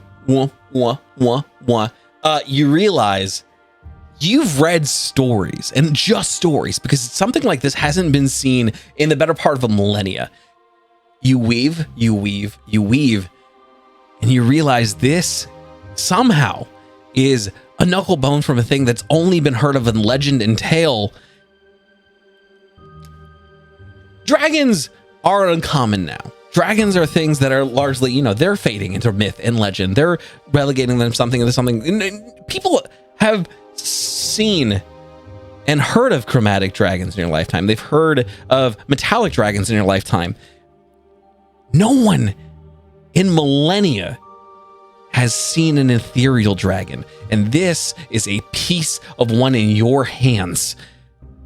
Karsa, what is your perception check? It was a 4. Cool. Oh wait, 4 for the perception as well? Mhm. Arcana and Perception are both 4s. Okay. With disadvantage Arcana and a regular Perception, I believe. Yep, disadvantage Arcana, regular Wow. Perception. 4 and 4. All right. Yeah, it's in the play log, so you can see it. You get this deeply unsettled feeling, but nothing else of it. It's just kind of this like, oh, weird. But that's what you get from that. Well, And I'll ask him, do you recognize this? I may have read some things at one point, but they're all just legend stuff. It's nothing you need to occupy your mind with. I guess the end of this conversation leads us to the beginning of a new one. I would like to apologize to you, Eliander. Or which one of your offenses? This morning, I should have rose to accompany you on this adventure. If not for you to be able to properly put in context how you stumbled upon this item, maybe perhaps talking to a fuzzy goblin or a tinier halfling. But the told you. mystery surrounding this is And what fascinating. the I will rats- say, sure, And yes, you know there's yes, one thing The I pests. ask of you. the rats. I ask of you only one thing. Witness me. That's what I was going to. I wanted to apologize for not bearing witness to your greatness. You probably muddled a man's skull into a bloody pulp. A child, in fact, into a pink mist. And I have no way of taking this quill and placing it to page and sprawling your great displays of viscera into the common word. So, for the remainder of the day, as recompense, I will be at your heels, nipping away, tip-tapping. the bits of Karsa this walks quill. away as he talks. Oh, we are making haste. All right. Let me grab my bag. I grab my shit, and I follow his ass out the door. As he catches up, I describe the character that already had an X through him. Okay. So just the basics of like race and like hat or shirt, like the basic stuff. Absolutely. So it's And- this, GRC, you're aware, is this elvish academic. From your perspective, almost certainly a member of the Royal Academy in some degree, shape, or form. The jar is odd as a descriptor goes. You're not sure if Karsa just like didn't have the words to kind of describe what was in it, Yep. or if that had any importance, or if it was just like, okay, that was notable. The jungle's interesting, knowing that there's no jungle for the continent. It's Yeah. not a thing. There's not much else that you could really glean from that, however. The note indicating ethereal plane is interesting, but nothing particularly notable, especially since you didn't know Karsa knew the word ethereal. That's a new word for him. And as we walk, I will tell you that they said that the reason the 20 of us were on that board is we were the only ones that could see things others couldn't. But they also said I could see things you couldn't see, and there were things right in front of you that you couldn't see. Well, So you see, there- Karsa, this may be an extension of experience. They may have been using the literary term of metaphor. They may be speaking about how your eyes have bore witness to great horrors and atrocities in the fields of battle, soaked upon the blood of your enemies and allies, dancing upon the bones. of those Carson stricken- shows his file sharpened teeth and says, I am done with metaphor. There And was no I metaphor. experienced the dark depths of human captivity. So our eyes see things through different lenses. Maybe that's what they were saying. I wasn't there. And I go back to scrolling in my book. Carson just carves a path through the crowd that Alfred can walk through. You see various people just getting kind of shoved aside. Most of them do, like, as they see you coming, make way, because again, even through a crowd, you stand head and shoulders above the majority of the crowd, and people are like, "Oh, that guy's big." Alfred just continues doing the thing that he's like has learned in the time of following him as a companion, is just like mumbling apologies as he passes by people. All right, so where are you making your way for both of you? Where are you making our way? For now, I was just gonna try and head back to that alley to show them where it happened. All right. You have no issues with directions. You can find your way around in the city, correct? This is okay. Perfect. With determination and no patience for deviances or for other stops, you continue making your way straight to that alley. At this point, it's probably noon. No, I will say it was here. They led me there after throwing a rock at my head. All right, well, let me poke around. I'm gonna do that. I'm gonna look to see if there's any evidence to suggest that what he's saying is true and not just a street meat induced psychosis. Okay, make a quick investigation check for me. 14. 14? Yes, sir. Are you assisting Karsa or no? Oh, happily, I would point like, this is where the board was, this is where they were standing. All right, make a quick check with advantage then. So just roll again? Or yes, to keep that number. Or if you want to roll for both and just add advantage, that's fine too. We'll just get rid of your previous number if you want. You can roll 2 more times if you want, or keep the previous number and roll once. Your choice. I'm just going to click the advantage button. Thank you. 22. Fuck. Okay, with a 22, your practice eyes at this point realize that Karsa is not speaking metaphors. He's not imagining things. He is not hallucinating. You see very clearly the outlines in the soot of string tying themselves to things that once were there. It's almost frightening on how much has been left behind of what isn't there. The whole point is that there is clearly this giant, and I mean giant, spanning the entire alleyway, board of threads of a collection of what presumably must have been parchment pressed against the wall. The smudges outline this gigantic web of something.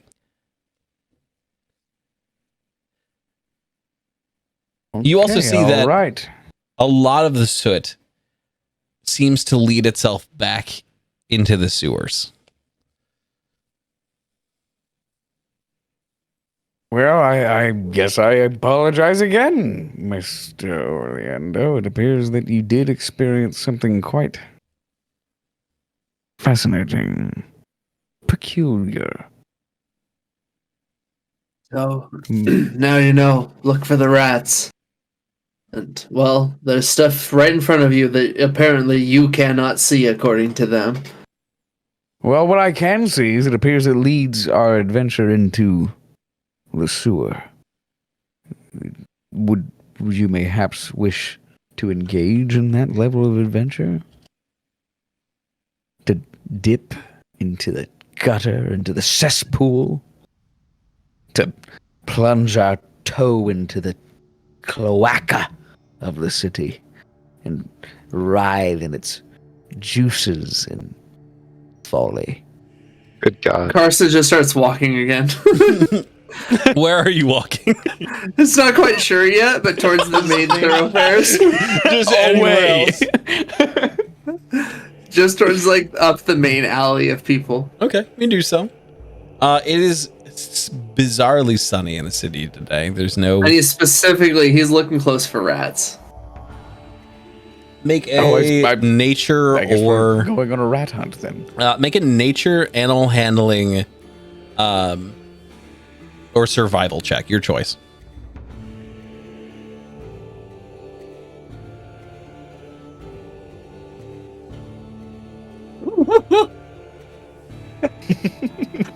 We figured it out. I We figured it out. Shit, it's a 4. Alex, you might be safe this campaign. This is kind of nice. Derek, this is Derek's campaign right here. This is Boys, I knew someone was gonna get fucked, and it's me.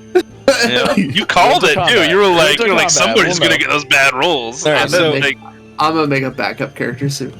yeah.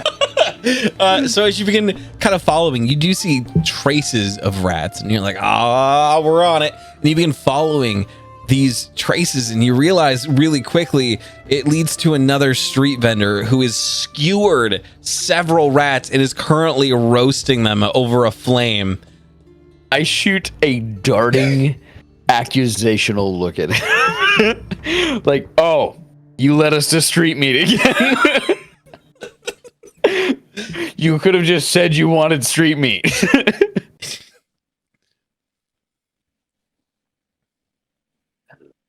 Hungry old chap? No, I just want answers. Though I'm not here to poke fun or make light, but do you recognize any of these fellows upon the skewer? Any friends here? Make a perception check. Carson didn't even look. What? Carson didn't even look. Oh, at fair them. enough. Like I would recognize a rat. Ugh. Ugh. If you don't take me seriously, how are we going to get our answers? My adventure and your song. Master Orlando, I follow in your quaking footsteps to witness all manner of viscera and bodily destruction. I'm just here to have the inspiration to take what I've seen and the horrors you produce and put to page. At the end of the day, your direction is completely irrelevant to me. Just know that I will follow it until I become bored, which inevitably will happen. Real quick, DM question. Yeah. Did I see in the picture of the bakery? Did I see the name of the bakery? You did. It was Summit Sweets. Then I will tell him. Then I will say to you, in the picture of one of the characters, one of the people that can see like we see, I saw a shop. Some sweets, Summit Sweets, summer sweets. Let's find it. Well, that works well because I'm quite hungry and I feel that street meat will not scratch the itch, if you know what I mean. Perhaps we'll go to this bakery and see if we can't find an individual who can see things. We will And if you while will we're there, find I'll it. Fill my stomach with something warm. Would you like me to look for it? I can ask around. After you, short shit. So eloquent. We are perfect compliments. So yeah, I'm gonna Damn, I try to missed it. find. I'm gonna try to find. Both of you can make a quick investigation check. Okay. Alrighty. 15. 15's enough. 19. 19 Oh is my better. Nice. Look at that. There So we you gotta go. let him roll. Wait, a did four. you Let's crit? get moving. Wait, did you crit and you got your -1? What? Yeah. Oh, so Okay, it's yes. crit? Yeah, Natural crit. 20. Oh, Yeah. yeah. You let, Oh, yeah. you You let gotta say that crit lead. there. Okay. Sorry, yeah, I should have called that. Sorry. Absolutely. Yeah. Crit, my man. Get you there immediately. You're like, Unfortunately, we're standing directly in front of it. not too far, honestly. That's the surprise here, is that like it's a little further closer to lamplight, but it's not far from here. I will say the reason it kind of sticks in Karsa's head is that Karsa has actually been to one of the stores nearby, and kind of that clicks in because he had actually shopped at Regular Guys. I remember Regular Guys from the intro. So, you very quickly make your way to Summit Sweets, and you see this warm. You're holding up a sign. There we go. You see this giant, this very well-maintained building. It's old, it's kind of brick, but there are interspaced pieces of wood, and you see that like the wood itself is actually molded in with some of the glass, and you see the sign Summer Sweets on the very front of the glass, and you see this young little like halfling person kind of feeding people through this little window display, and you see a very tall, very skinny elf helping people inside. Arsa is just gonna walk straight up and fling the door open, slightly harder than is polite. Not out of disrespect, but that's just him. Fair. The door opens and Don't you see break it, the door. you see it whack someone in the back, and they're like, "Hey, wait up!" And I use that as an entrance. Okay. So I come behind him in his shadow's wake. We will not wait, bro. You enter the store and you see that tall elven figure. At this point, he's just finished with the last patient. And he goes, "Ah, yes, sirs. Can I help you?" Yes, good day. I am here with my large friend here to maybe partake in something sweet and to the point of maybe disgust. Do you have anything that one would describe as saccharine? We do not serve anything that one would consider saccharine, sir. We serve only the finest sweets in this city. They are painstakingly made by our owner, and frankly, all of us put our heart and soul into these baked goods. So, if you were looking for something that you would consider subpar, saccharine, perhaps a little too sweet for the tongue, I suggest you search elsewhere. Where is the Asimar? That's exactly what I needed to hear. I'm looking for something delicious, luscious, honeyed, cloying, like candy, nectarous. No. Not saccharine. Is this the place? We're looking for an Asimar. What do you mean? He's looking for a... making up words. Pardon, sir. We don't actually have an Asimar in this establishment. There's a human, there is an elf, and there is a halfling, as you can see over there. The human isn't currently here, but there is, again, the elf and the halfling. Well, my man, do you see anyone that matches your rat description? Did your furry informants maybe lead us into the direction of... And then, so I will describe... Both of you can make a quick perception check for me. Okay, and I will say out loud what I'm looking for, even if it's obvious. Yeah, I don't know what the fuck's going on at all. Perception? Yes. I crit missed. You're too enamored going, "No, I want sweets, nothing too hot." I'm here for sweet. Yeah, I got a 9. Fuck yeah. I want candy. I say that there's maybe like a picture of me on the wall. That's 100%. That's why I'm like, it's literally it's a tabloid article saying Summer Sweets best sweet, essentially best. Yeah, it's literally just like a sign that says, "Hey, this is the best establishment of this year." It's an award. He's won an award. He's got it hung up. As you're describing it, you see the elf just kind of go, "Do you mean this, sir? That is a human." Yeah, that one. That is a human. And the proprietor of the establishment. Looks like That an is an ass to me. article. That is an article in a piss rag, is what that is. Can I help you, sir? I already made a request. You've yet to fulfill it. Once Is- my desires are fulfilled, I will sit quietly while you speak with my You see gargantuan at this point, companion. Rochelle kind of gets up, walks over, grabs the darkest chocolate they have available, and plies it in front of you, and goes, "Hopefully this is to your taste, sir." And she walks away. I drop the coin required, and I snatch it up. It is Good day, sir. bitter, but it is good. It is. So, Carson probably grabs an obnoxiously big handful, just takes a huge bite. Not. The waste. You drop some of the chocolate. Shit. What, that I is him. snatch it Where- before it hits the ground. How wh- dare you drop this? Where is the human? We have business.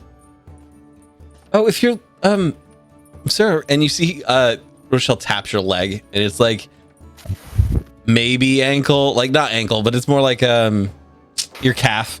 She like pokes your calf. She's like, if you're looking for Summers, he's gone to the market, sir. He's purchasing a new oven. Our previous had some issues. Damn, one of your employees just sold you out to a thug. What kind of issues? He said it was fine. He said there wasn't anything. Like, he just said it just wasn't working and he had to go replace it. What specifically wasn't working? You have my interest. I was trying to light it earlier and it just wouldn't light. A day in the life of a worker. What a nightmare. Mayhaps were it volatile? Could something of worse happened?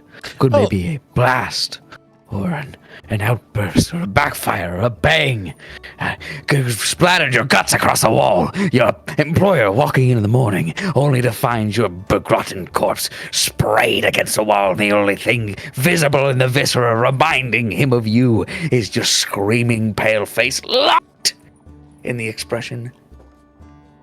Are you done? No, he said it was fine. Okay. And I trust Thomas. He's a good man. I open my book and I start just scribbling. Well, it's very clear I'm ignoring everyone now. In the meantime, do you know where he went to buy an oven? I don't. I thought you were supposed to be helpful. Point to Alfred. We suck. This is great. We're fucking insufferable. Yeah.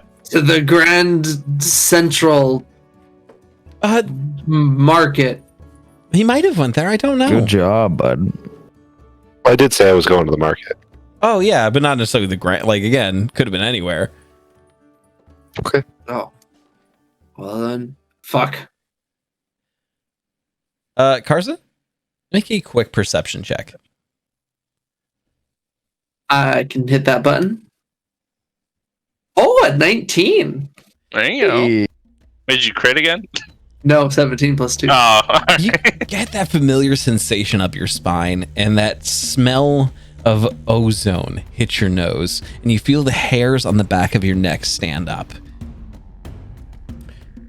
And you hear the clock outside begin to gong. Boom. Boom. Boom. Boom. The Final Destination shit. 4 bells, and you see, looking up at the clock, the impaled body of your once friend, Baroth, pitchfork stabbed into one of the clock faces with his hand gesturing towards the Grand Market.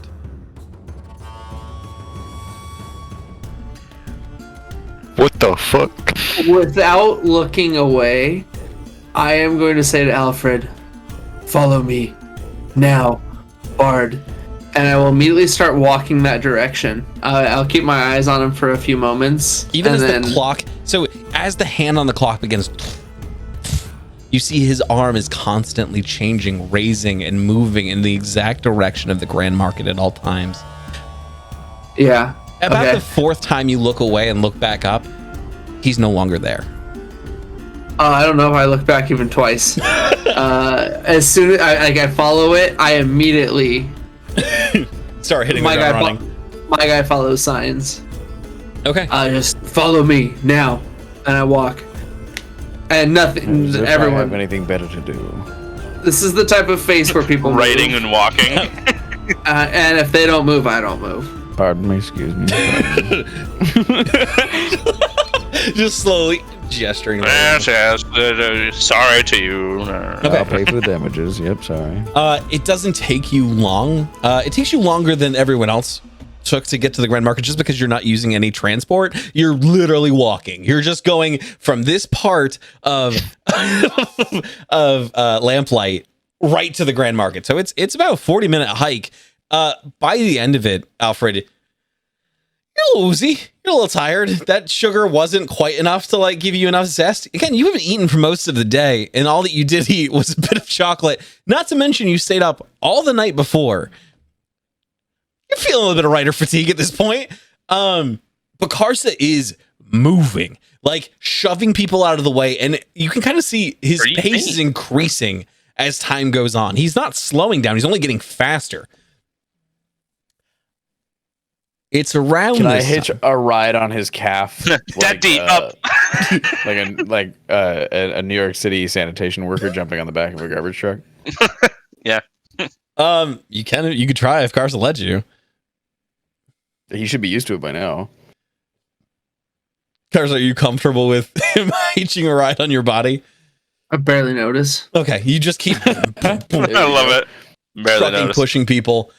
It is at this point that you arrive at the market, and you're just kind of looking around, trying to figure out what Baroth might have been pointing at and what might have been drawing your attention when you hear a woman scream.